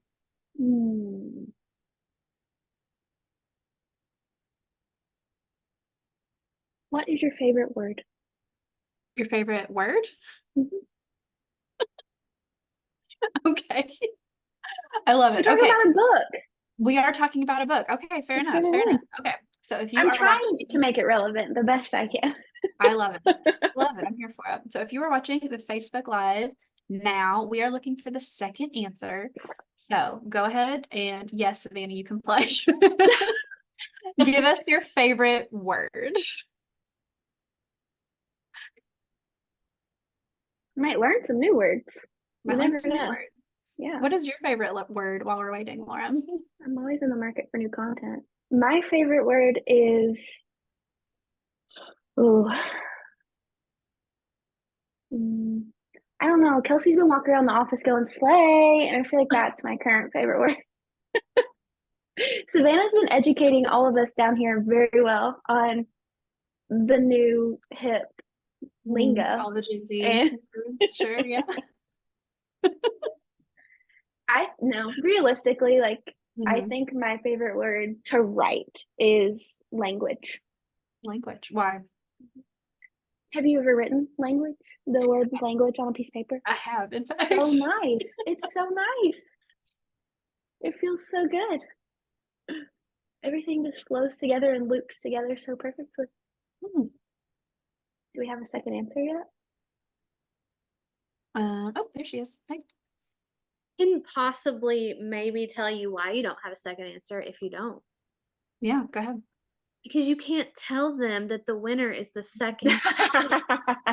Because then they're all going to wait for the first person. Well, I think the first person has gone already, though. We'll say Savannah was the first person. Yeah. So if you have an answer, you are safe now. You got to keep that to yourself until.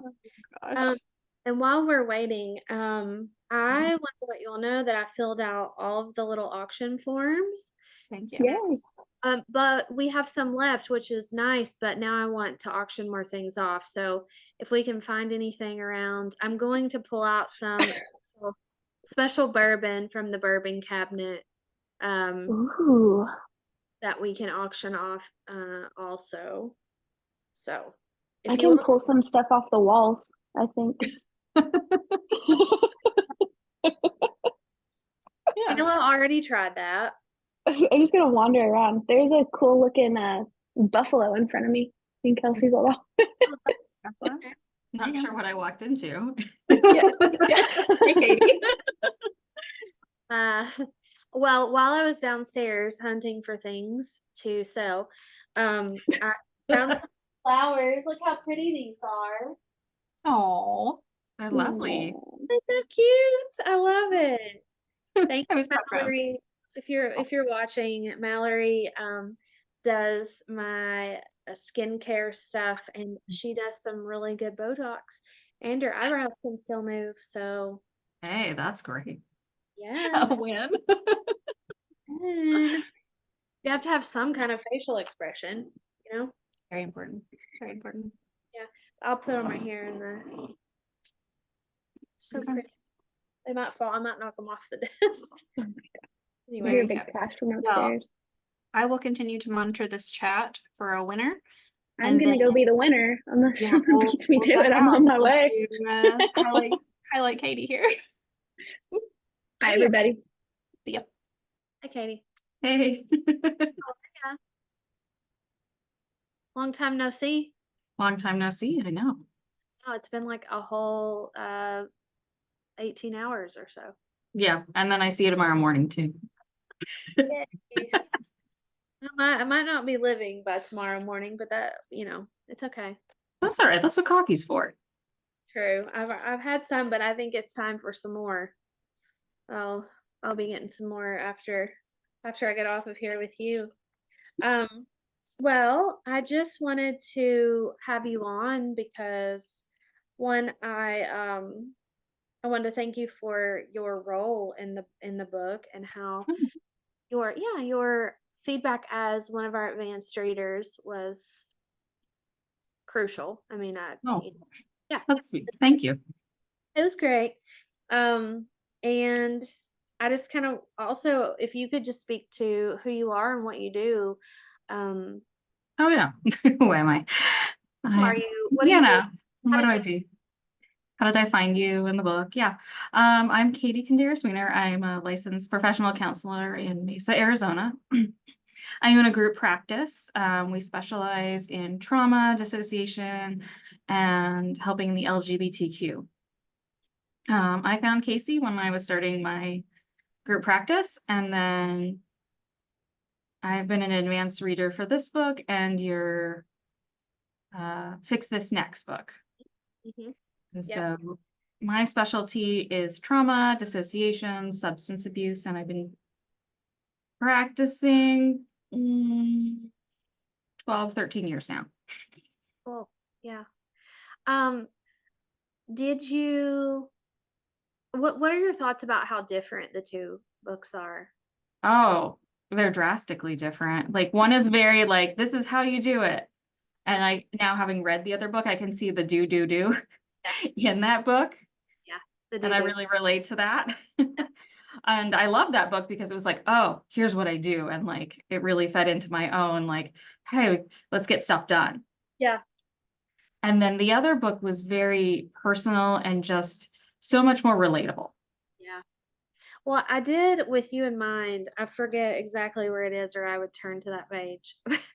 But I did put a little thing in there, and I don't know Yeah. if you did. I caught it. Now I can't remember where it is. Okay. But Yeah. yeah, about trauma and Uh-huh. it's not like remember correctly.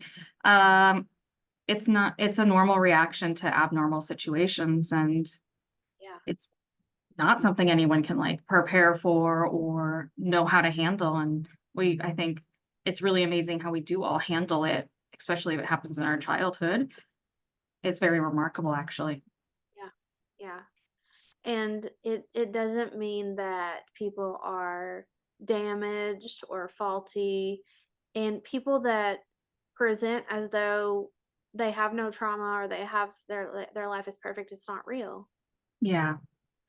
It can One of my favorite trainers for EMDR told me like no one gets out of childhood unscathed.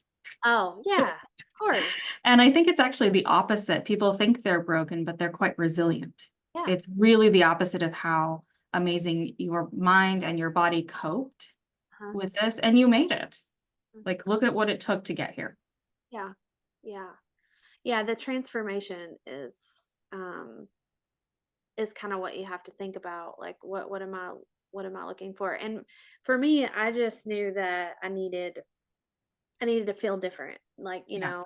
and so that transformation, it wasn't necessarily, okay, here's the steps. And I'm like you, like, just tell me exactly what to do, I'll What to do. do. Yeah, And it's very messy. yeah, it's very messy. And there's no, like, I was struggling a lot in the beginning when I was carving out the structure of the book, because in order for it to meet certain criteria and to fit in certain shelves, it has to, like, be self-help, or it has to have a certain level of instruction and whatever. Yeah. Yeah. And I'm like, yeah, but you have to understand that it's not a 5-step process that is all going to end the same. It just won't. And that is what makes it so special and so Yes. unique. If it worked the same way for everyone, then we would lose out on such an opportunity to learn more about ourselves, even in the messy. Yeah, and I loved how through this you called it your journey and that the reader was the seeker Right. Yeah. instead of just the person here to get help, because it's really, felt very empowering reading it going, no, I'm actively doing something, Mhm. even though there's not a 5 or 3-step process. Yeah. Yeah. Right. Well, and there's another thing I put in the book for you also, and you probably don't know this one Uh-oh. because I No. don't name you. But I do in there, I say, now this is not a rush to finish. This is not let's make sure we do everything perfectly. Yeah. Oh, I remember that. I didn't catch that. Yeah. And then I said, for you type A's out there who are going to want to get an A+ on this assignment, that's not necessary. Because there are people that are like, okay, I'm going to do exactly what you say, and I'm going to follow the steps exactly, and then it's going to work. And unfortunately, with other One of things, those it things. can, but this isn't. Mm-mm. No, this Yeah. isn't one of them. But well, I won't keep you long. I just wanted to tell you that we appreciate you, and your input in this book is just so valuable. And I'm happy that you got the gold. You I got the gold. did. There So is you're something though I definitely. did want to share with you about how the book impacted me. Oh, please, yes. So when I read it the first time, I'm trying to remember, I can't remember when I read it, but I did not have my son yet. Uh-huh. And the second time, and I got it. Well, I thought I got it the first time. What you were trying to go, what you were saying. And I'm like, okay, yeah. And then I had my son and he just turned 1. And when I read it again, it was very powerful to see all the do and how that was now affecting someone else Oh yeah. and how I really am having to shift. And I Uh-huh. didn't know how to name that or what exactly was going on. And I read your book and I was like, oh, this is what's going on. And this is not what I want him to do. Oh wow. And so it was really powerful for me the second time because I was like, oh, I get it now. Mhm. Mhm. I get how the doing is hurting. Yeah. Because before I had endless amounts of time, didn't have anyone to come home to necessarily who needed me 100% of the time. Yeah. And it was really powerful to read it the second time and see it in my own life. Yeah. Oh, and I think it's kind of like a mirage sometimes too, where we think we have to do in order to achieve success. And that's not actually true. Mhm. We still have to do things, of course, but there's ways to do it that can provide a little bit more balance. And think about how often, I don't know about you, but like when I'm tired and overworked and my brain is just not functioning. And so Yeah. I spend so much of my day just kind of like off in la la land. not doing anything productive, wasting time usually. Yeah, or I'll do that and then I'll, for some reason, find a task that really could wait Uh-huh. months. Yeah. But Yeah. then I decide right now we're doing it. Yep. Mm-hmm. Mhm. Same. I do the same thing. And I think, if we would just allow ourselves to just chill and rest, then Mhm. when we do go back to work, we're so much more clear-headed and we're so much more focused and we have so much more ability. Yeah, and we're so present with the people in our lives and our staff and our coworkers that it really creates different relationships, Yeah. and not only with ourselves but with them. Yeah. Yeah. Agree. Well, I'm really happy that you shared that because Yeah. um I could totally see.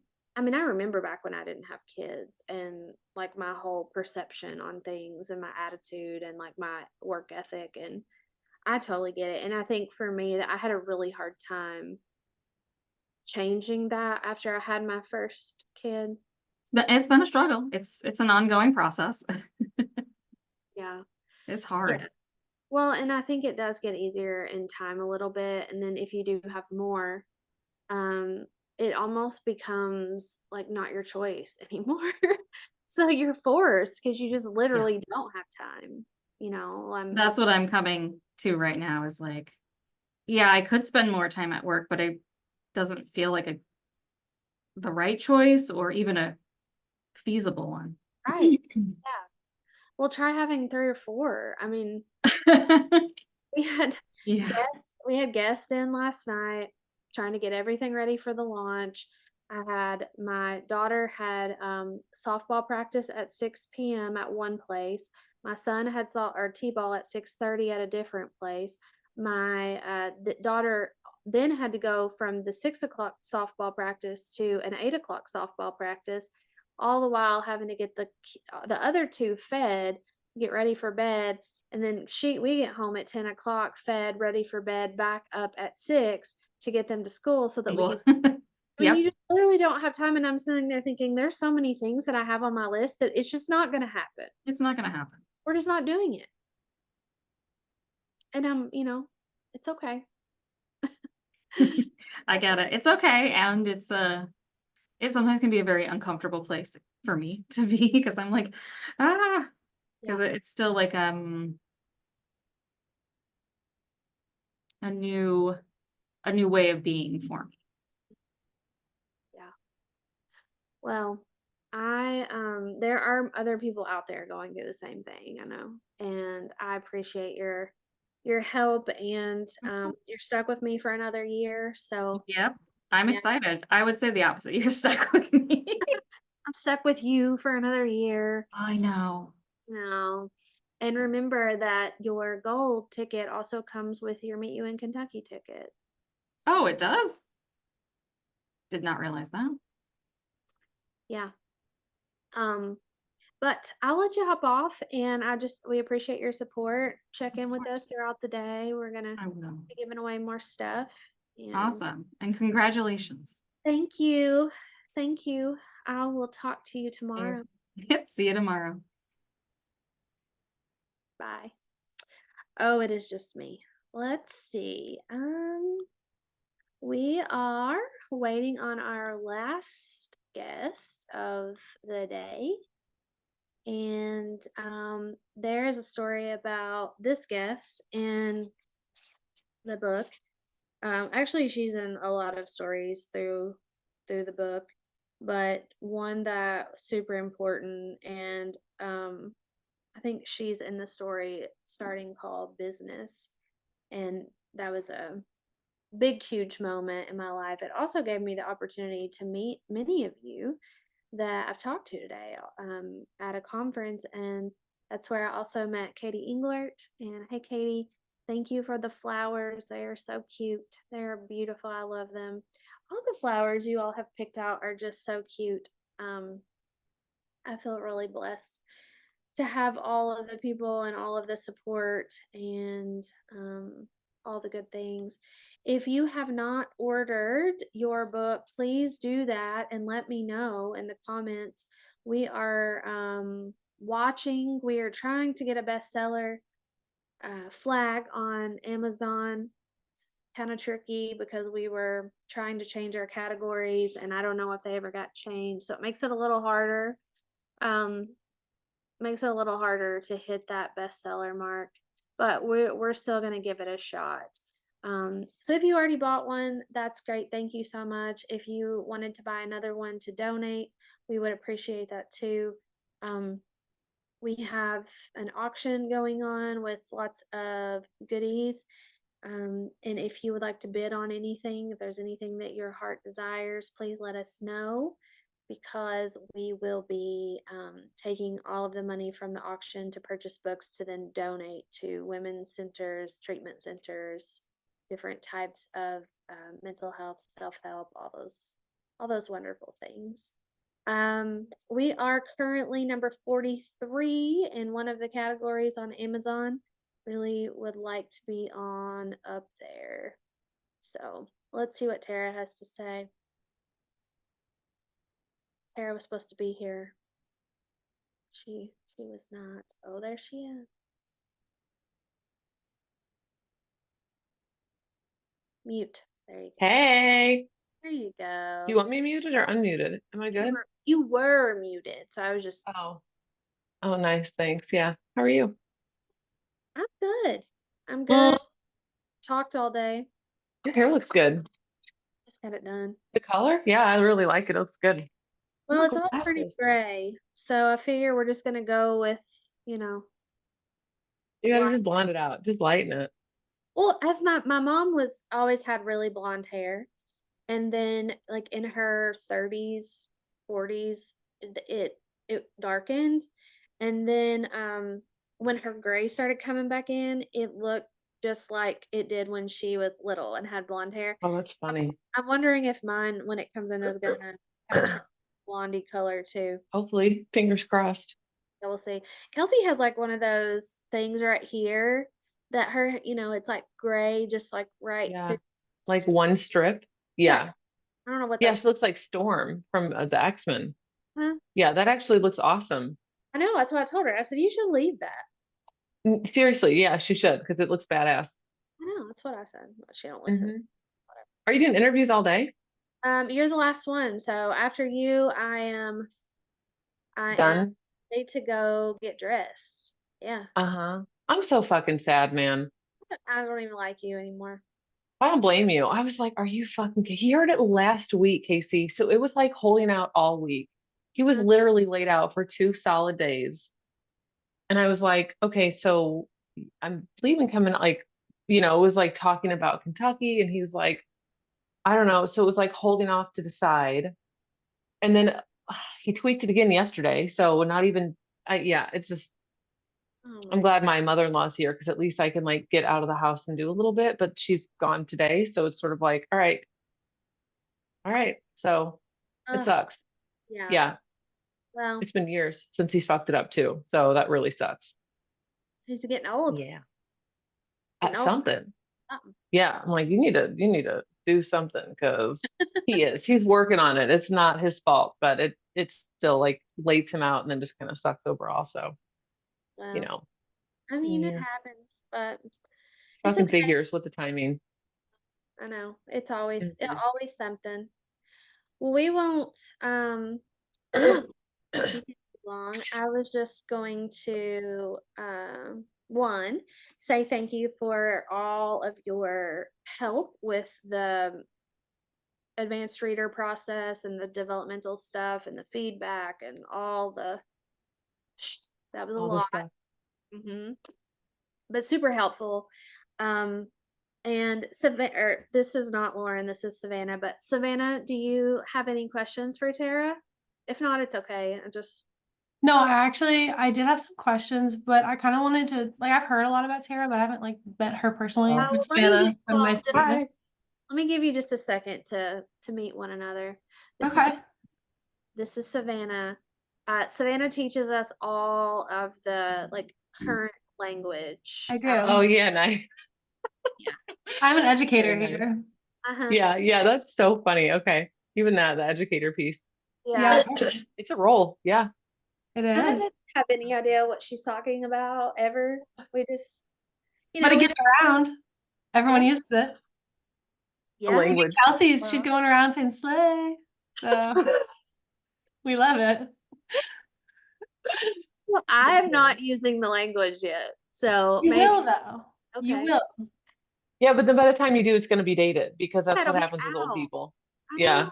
It's not even gonna, yeah. Steve and I started making up Southern words, Southern phrases. If it just sounds Southern, you can get away with it. Like, yeah, that milk's about as bad as a crow's foot on a hot day. Like that sounds like it's an actual phrase. Like I just made does. it up right then. It sounds like a phrase. Yeah.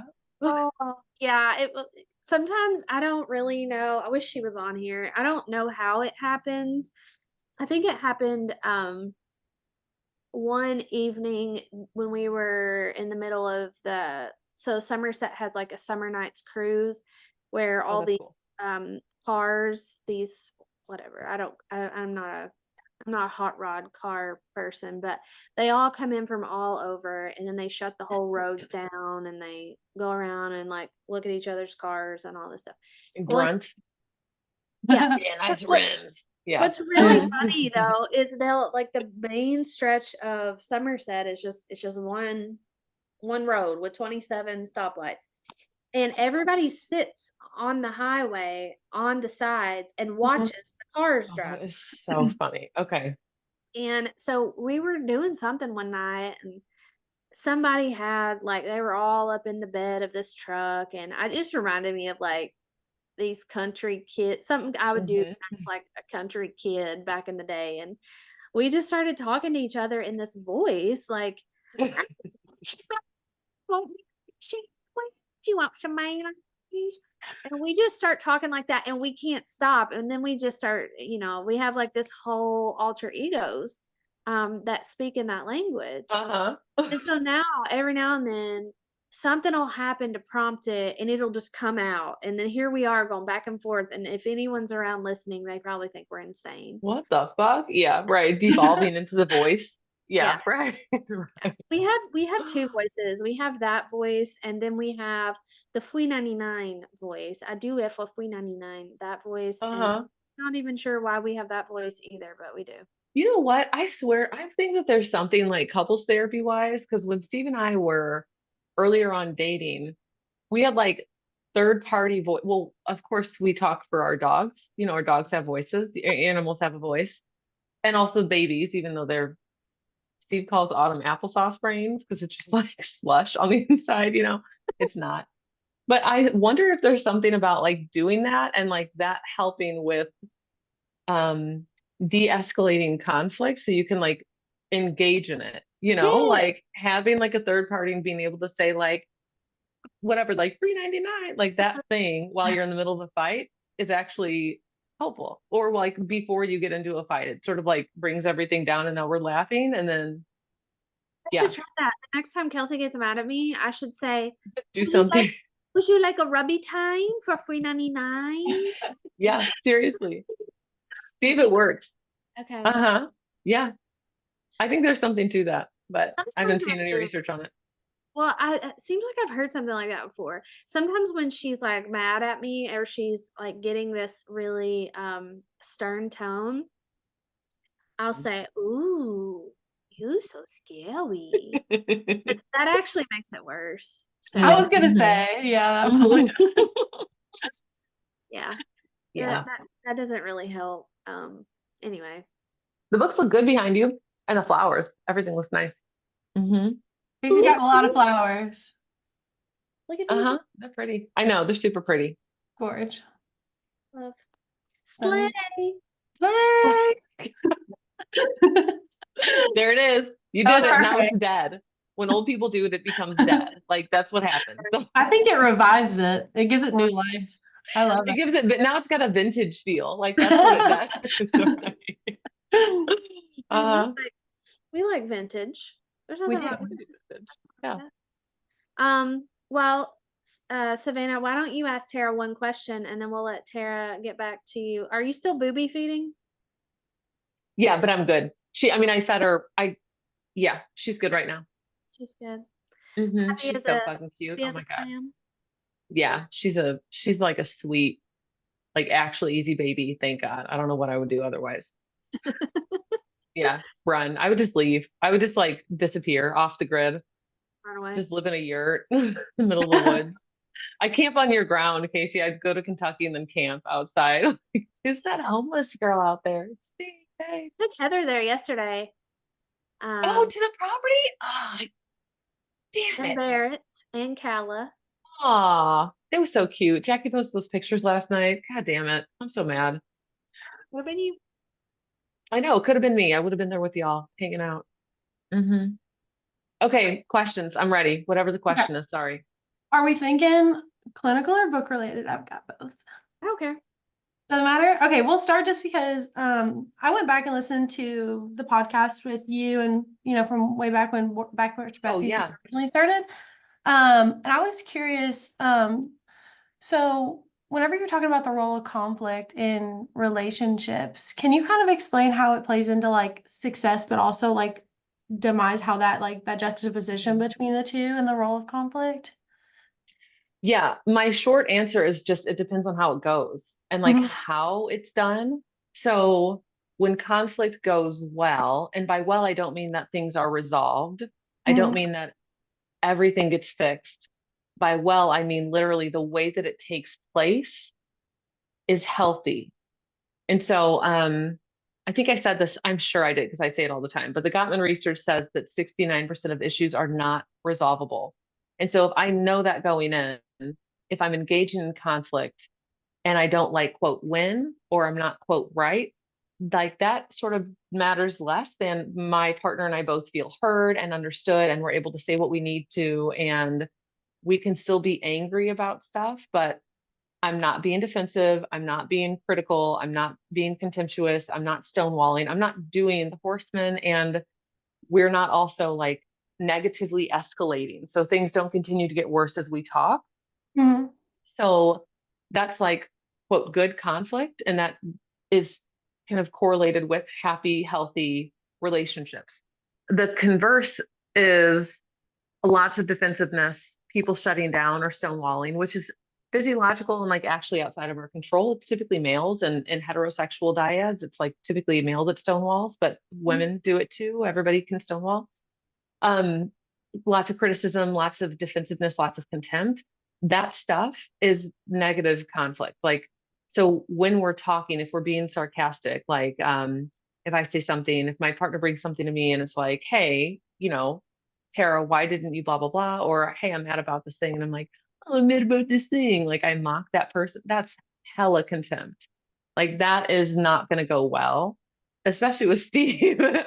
He does not do contempt well. And like I've been like sarcastic, which is not my go-to, like not in a fight. I don't typically get sarcastic. So those are my low moments, of course, where I like might be contemptuous and he is fucking pissed. He gets so mad.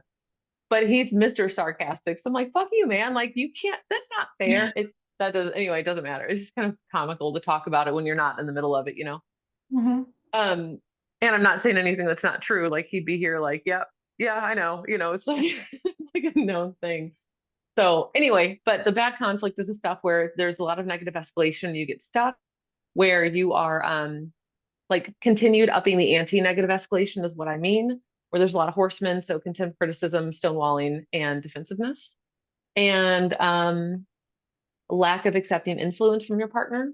So if Mhm. I were to say something like, let me fucking finish, and he says, fine, go ahead. Maybe we're not kind with our tone, but like he said, fine, go ahead. Like the message is still like, okay, fine, I'm listening. Like even if I'm exasperated with you right now. So I think that answers your question. Yeah. Cool. Yeah. I was just curious about it because as I was listening to you, and especially something you just said where it was 69% of issues don't get resolved. I don't feel like a lot of people know that. Like, They don't. I feel like I have the kind of personality where when I'm in relationships, I'm like a fix it person Yeah. and not good. Like, I shouldn't do that. But in arguments, you just always are looking for a solution. Like, how can I resolve this? And oftentimes it's foundational and Yeah. you can't. Is that what it is? Like most of the times, like the problems that you can't solve, it's because it's like ingrained in the person, like with beliefs or the way that they kind of run their own life. It can be temperament. Like if I am, the simplest example is if I'm extroverted and my husband is introverted, we just by default are going to have arguments about how we engage in the world with our friends, the things we decide to do. It could be something like trauma based, like I might not ever feel safe with certain things, regardless of what my partner does to try to make me feel safe. It could be something like values based. So even if we both value, let's say, um, we both value hard work and making money. Let's say that that's the thing. Like our values around finances are kind of like similar, but they manifest differently. So when he works hard and makes money, he wants to save it and invest it. And when I work hard and make money, I really want to like reward myself and spend it. And so like that might be, or like, yeah. So there's an example of you might have like overlap in values, but they manifest differently. And so you think the other person is totally on like in a different book or like a totally different song sheet, but they're not. It just looks different in application. But temperament is a really big one. Again, like, of course, individual stuff like mental health stuff, like anxiety, depression, things like that. Some things in those realms, like somebody with chronic depression is like you're not going to fix that and they're going to show up in a certain way. They're going to show up as like oh, what's the word? Like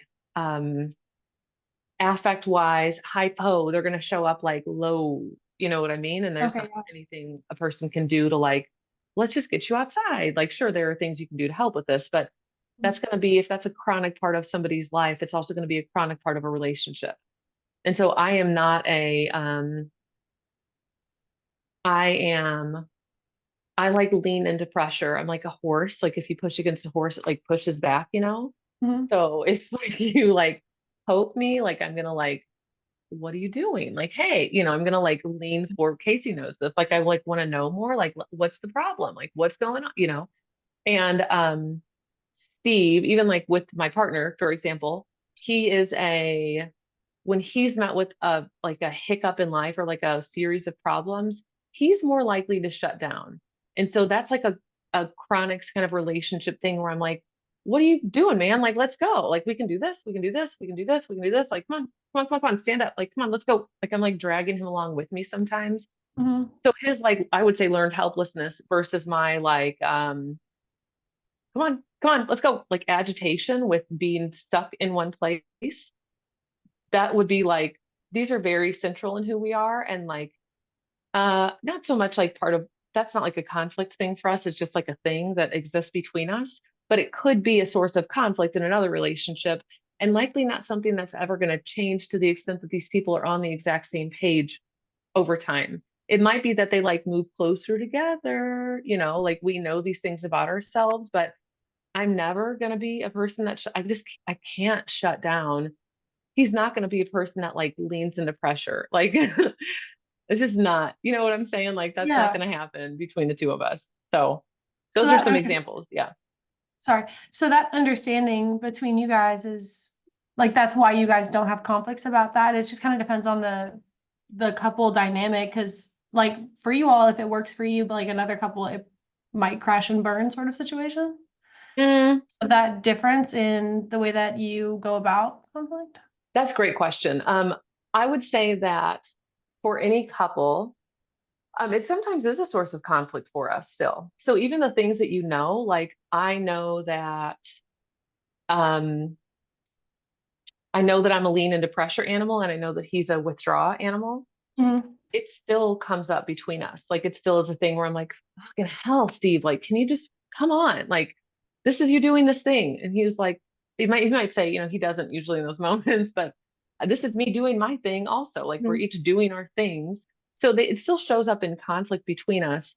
But the most important piece and the Gottmans call them the masters versus the disasters for relationships or in relationships. The masters are the people that engage in ongoing dialogue around the perpetual issues, and the perpetual issues are the things that are not resolvable. They're the things that never go away. And so it's not that we don't have conflict about it. It's that we engage in conflict in healthy ways and that we know this is just an ongoing conversation we have to have. It's going to keep happening Because the Yep. things you argue about in a relationship today, they're going to be there in 10, 15, 30, 50 fucking years. Like it's going to be the same things that you're arguing about over time. Even household stuff. Why, for the love of God, why do you throw clothes on the floor? Like I literally don't understand. It drives me crazy. My husband will take his clothes off and just like drop them. Like, are you a grown up? Like what? You have a laundry basket. You literally have one right next to the bathroom. Like, put your clothes in there. He doesn't even think about it. He's like, I don't even notice that I do this thing. So it's not like, it's like I could take that personal. If I didn't know him or us and we've been together for so long, I might feel very personally affronted. Like, I told you 50 fucking times, and I've told you 50 times, why don't you pick your clothes up? I've asked you to do this. I've begged you, I've pleaded, I've cried, I've yelled, I've done all this stuff. It could feel like he's just doing that because he's out to get me. No, he's not. I know he's not. He's doing it because he doesn't think about it. It still drives me crazy. Like it still is just an ongoing thing between the two of us. It drives me nuts. And I'm sure it equally drives him nuts where I'm like, get your clothes out of the bathroom, where like tell him, like grab them before you leave, go get them. Like this is, you know what I mean? Like it's gonna be ongoing.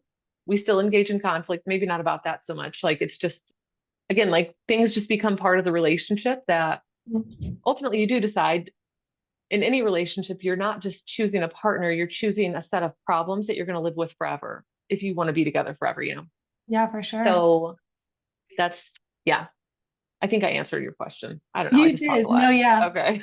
That's super interesting. I love hearing about So interesting. how that. Yeah. Yeah, it is. Like, and especially Uh-huh. with not only with the role of conflict, but also like attachment styles, like the way that people operate in relationships and how those go together. Would you mind touching on that a little bit? Yeah, I think I heard from somebody there's a statistic that like 55% of is it 55% of people fall into either like insecure avoidant or insecure hey or insecure preoccupied. And so those are the people that typically pair together. And in any relationship there is a like demand withdraw there's a demand withdraw like dynamic at play.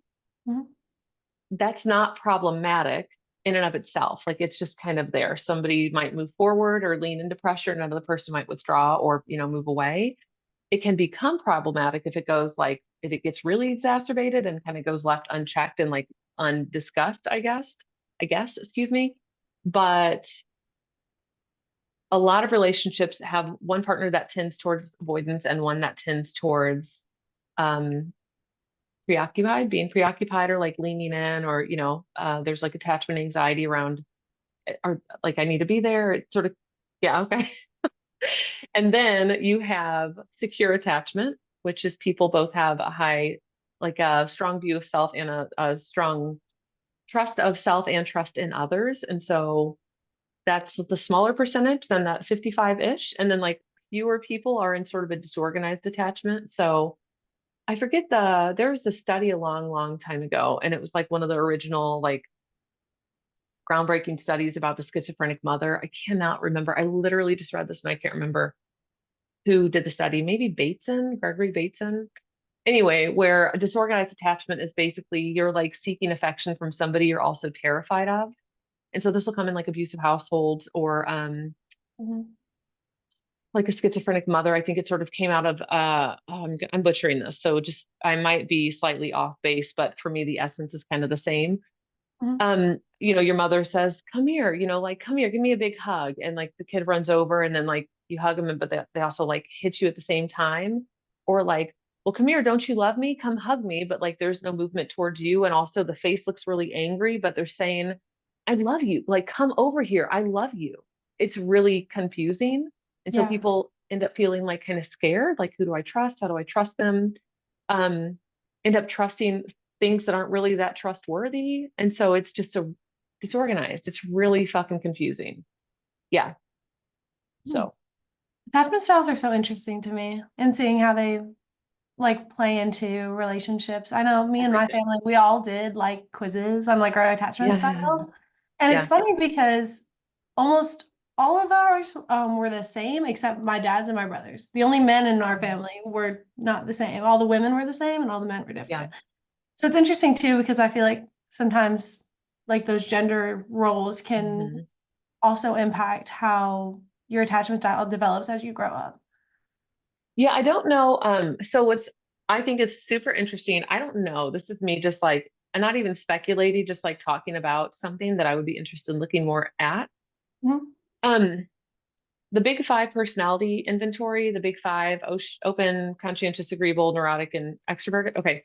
So there's also something called the Hexaco, which is the same five with like subdomains broken down, plus an honesty humility subscale or an honesty humility domain or dimension. Emily knows about this. I talk about this in one of my Q&As or office hour things. I talk about it a lot probably because honesty humility will sort of get at personality disorders, which I think is really fascinating. What I don't know is I think the Big Five accounts for a lot of things.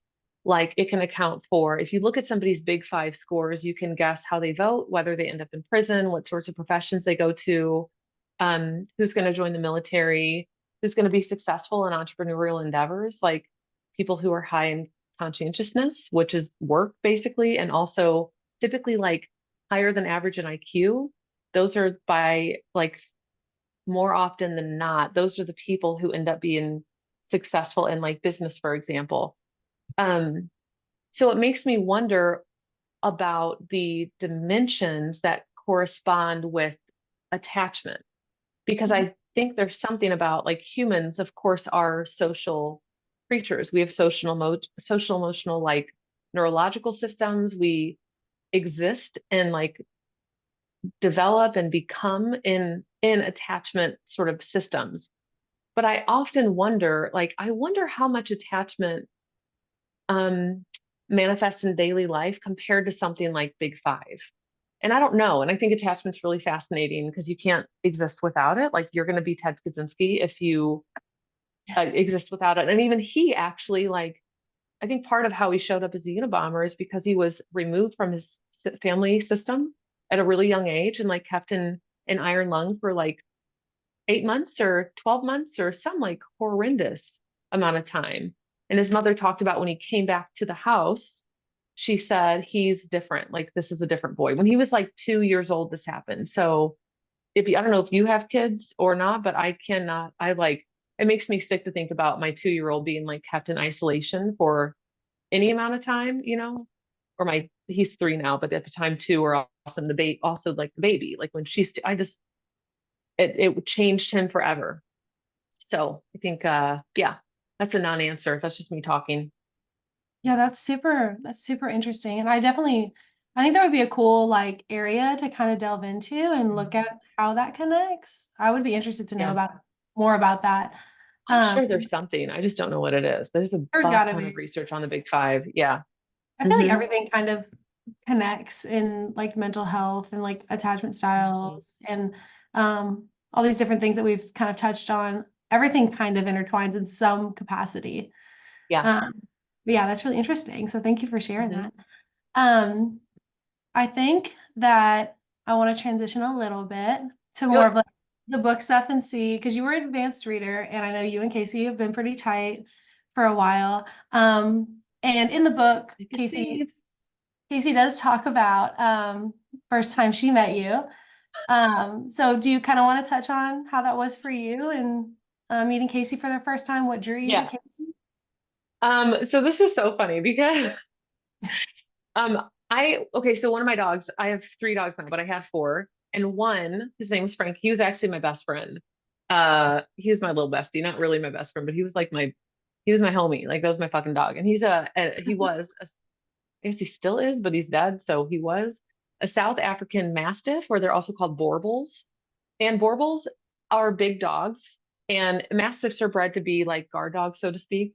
But they guard the pack, like they guard their people. So whatever the pack is, they don't like run out and like attack things. If something were to happen, he would like back up close to us and like stand guard like next to us and like bark at the thing, whatever the thing might be, like, "Woof, woof," to let them know that he's there. And we have this other dog, and her name is Annie. She's this old ass biddy at this point. She's like 16. She's gonna be 17 this year. God, she's old. She's ancient. She's literally like at this point, she's on death's door, which is very sad. And like RIP, I'm gonna miss her when she's gone. She's she's she's really cranky because I think she's kind of uncomfortable and in pain. That doesn't matter. But Annie is I think like a pit collie mix. She's a terrier collie mix. And so Borbals together are very like bumbling and big, and they like run in sort of groups and like bump into each other, and they play like they're really like in your face. Like he comes up straight to you and sniffs like as close as possible to where you can feel his whiskers, but like he's not going to lick you. He's just like knowing you, you know? Collies have like very big space bubbles. And so like a collie wants to like know you from 20 feet away, and then will like come close like 10 feet and like I'll smell you and then like, cool, thanks. And like walk away and like lay down. Like that's good enough, you know? And so Frankie and Annie together, it just makes me laugh because Annie would like sleep on the couch when we used to let her get on the couch. And Frankie would come up next to her and he would like, ooh, try to like slowly like climb up next to her, and she would like be curled up and like like growl at him a little, and he would like pause and look at her, and then she would lay back down and he would like come back up on the couch. Like he didn't stop him, he would just like slowly keep going, you know. And then he would curl up and lay down, and she would like be laying down and like growl a little bit to like, it was more like a groan almost, it sounded like, to let him know that she was not happy, but she also was like, it was almost like resignation. I'm definitely Frankie, and I think like Casey is Annie, not like the old biddy part, but like the space piece and like I just so I think what's really funny is like Frankie's super oblivious and Annie is not, or she's like keyed in to like, okay, I'm just like, look, she's like aware of what's happening, but like would like sit back. And so I think about like the story that the story, the way that Casey told it is like being aware of me, like just big and sort of like bumbling and like big arm swings, like walking down the airport, you know? I don't have any idea. I'm like, I don't know. That's just kind of how I'm like walking. Like I'm just like, hey, you know, like walking around like, it's like Frankie, like I'm sort of like bumbling around obliviously, but, I remember hearing Casey on the Practice the Practice podcast and being like, oh, that bitch is smart. Like, okay, she knows what's up. And then I remember meeting you and you were sitting, I remember like coming up and I knew you were sitting there because of course everyone like says hello, I think. And I was like, oh, she's my person. Like, okay, got it. Like it was just like, it wasn't even like a question. It was like, oh, I got this. I know her. And for whatever fucking reason, like the people closest to me, all of them, they're like wallflowers. Like they're like the introverts. They're the ones that like sit back and watch. And I think because, again, I keep thinking about Frankie, but my husband is also introvert wallflower. No surprise there. He would say the same thing. Like, he will say about me that I'm not, what does he say? I'm not very threatening. And so I think there's something about like also being around people who I know, like I didn't meet Casey and think like she's going to be really easy to know. Like it was just like, oh, cool. Like that's my homie, and I'm just gonna like she'll know that she likes me eventually. Like I already know I like her, but I'm just gonna let her also realize she likes me. Like it was like I don't know. That was just it for me. And then I was like, all right, I'm gonna be your friend, and that was kind of like That's so funny. this is how it was. I love everything about that. So, but You like are very non-threatening. yeah, I know. I think I am, but I also think like, yeah, I think also I don't think I can. I think I can be an asshole, but not like in a like I'm not very like not in a mean to people way, but like I'm kind of an asshole too. So if people are like kind of prickly, I know you were like, I'm not a cactus. You're prickly. Like you are a cactus. Like cacti are great.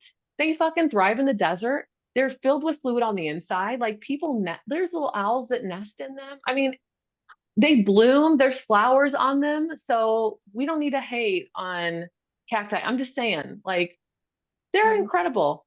But I like cacti. Like I feel like if I'm not an owl, like I'm one of the animals that like exists around them and I can respect, like I'm not gonna fucking touch the shit that pokes me, but like this is a dope ass thing that's growing. Like, okay, cool. I'll like circle up next to it and lay down or something. I don't know. Steve is the same. He's prickly, man. He's kind of an ass, and it's just so fucking perfect. It's hilarious to me. It does not personal, and also it's nice because if I'm an ass, then it can fit, and if I'm not, then it's still fucking funny and it still fits. Yeah. So it Just love at first sight. really was. I just knew you were like, no, that's my best friend. We're just gonna be friends. It's good. She kept trying to hug me the whole time I was there. Oh yeah, because I know you wanted a hug. You just didn't know it yet. Is that true, Yeah, Casey? I know. Like, yeah. I'm like, Read your mind? she wants a hug. It's like, where's this picture? Our first picture, remember? Christina was there. Oh. This isn't the picture, but this is one No, picture. it's not. It's Oh also a my mug God. that I gave her that mug because I was like, this is perfect. This is us. Like, I love that. I love so much. mhm. What would I have ever done without you, Tara? You had been bored on that trip. I would have, yeah. I I mean, know. 'cause I was being a bad girl. I was doing all kinds of stuff I shouldn't have done. Just by being there, period. Yeah. Yeah. As a bad girl. Oh my God. Yeah. Bad girl. So Well, I mean, Savannah, I just hope that you now feel ever connected with Tara. I do. I feel like me and Tara bonded. mhm. We can hug you next time. That's fine. I love hugs. I'm a I hugger. will. I'm a hugger too. Yeah. Perfect. I have a therapist friend, well, a therapist that works for me. I don't want to say friend because that's like, I don't know. She is. I've known her for a long time. She does not like to be touched. She's like, don't touch me. I'm like, okay. So I will like take an object and I'll like pet her from a distance. Believe Like, see, it's an extension of me. This is me hugging you. She will allow it. I'm like, she allows that. It's fine. it doesn't, it's different now. It doesn't like, send prickles up my spine like it used to, you know. Mm-hmm. Yeah, it doesn't really bother me anymore. You've come around to it. Yeah, I've gotten a lot Acceptance better. of your fate. We have safety. Shit. I mean, feeling like safe people in your life can make a Yeah. difference. That would be it. That would be it. Mm-hmm. Well, I mean, we want to thank you because we would not be where we are without you, Tara. Oh my God. I really doubt that, but I will take that anyway. So I think you would still be where you are. Well, it would definitely have been a much different roller coaster Yeah, without that's you. wild to think about, right? I feel like you're one of those old wooden ones, you know, that's like, Uh-huh. Those are the safest ones. yeah, The safest ones. That's so funny. Yeah, we have one at a Six Flags by us. There's two wooden and one is hella old, but it's still going. Everyone You loves it. know you're not gonna fall off because it would have broken down already. Like it's It fine. would have been done. Uh-huh. Yeah. Yeah. true. Well, I guess we're gonna wrap this sucker up, right? Yeah.